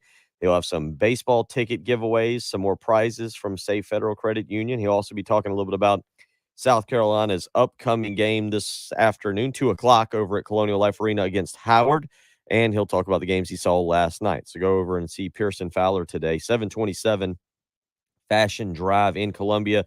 That is at the Sandhills Safe Federal Credit Union, where you can go and check him out later today. Patrick, go ahead. I got some beef right now with another host on this station.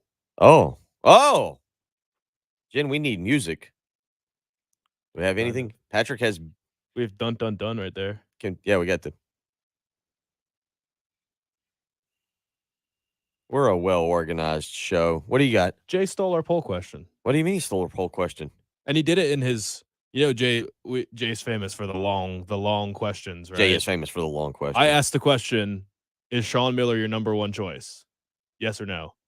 Jay said, without knowing where the Gamecocks basketball search is headed, it seems that potentially hiring Sean Miller is seen as very good or very bad amongst fans. If his issues can be overcome successfully, would he be your top choice? Stole our question. Yes, he's a proven winner. No, I can't trust him. He stole our question. With just so many blatant more disregard. with so many more words. With but so asked many the more same words. question. Yeah. I tell you what, the people on this station, our coworkers. I don't know what to do. We gave Pearson props for his poll question a couple we weeks did. ago. We did. We didn't steal it. We gave him credit. Jay. Unbelievable. Unbelievable. I agree. What was the results of our poll question earlier this week? Is Sean Miller your number one choice for the South Carolina job? Yes, home run higher, 77%. So we already know the answer. Yeah, we already know the I answer. don't want to openly campaign against Jay Phillips because he's a relatively nice guy. What if no wins on his poll? What would that say about his followers versus our followers? I think what I'll do is retweet his poll with another question. All right. Well, currently his is at 91%. Did Jay Phillips steal our poll question? A counter poll? You can catch Jay and Terry Ford out at Twin Peaks today. Stop by and tell him, hey, man, stop taking the early games poll question. Yeah. Shake your finger at him. Give him a good finger shaking there when you go see Jay Phillips today. Tell him you don't like fish also. That'll really bother him. That'll get to him. That's how we get to him. Yeah. And I think he likes Chelsea or Man U. He likes Arsenal. Sure. And tell him Arsenal stinks. They do actually stink. You won't be lying. Oh, okay. Yeah. There we go. All right. Well, that does it for us for the week. We've worked really hard. Patrick found his keys. I found my computer. I showed up on time this morning. It's been a great day. Jen, good luck at NASCAR this weekend. You too.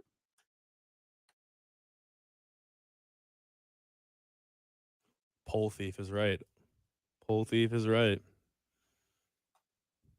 All right, everybody. You have a great weekend. For those of you that will be celebrating the holidays, I'll see you tomorrow.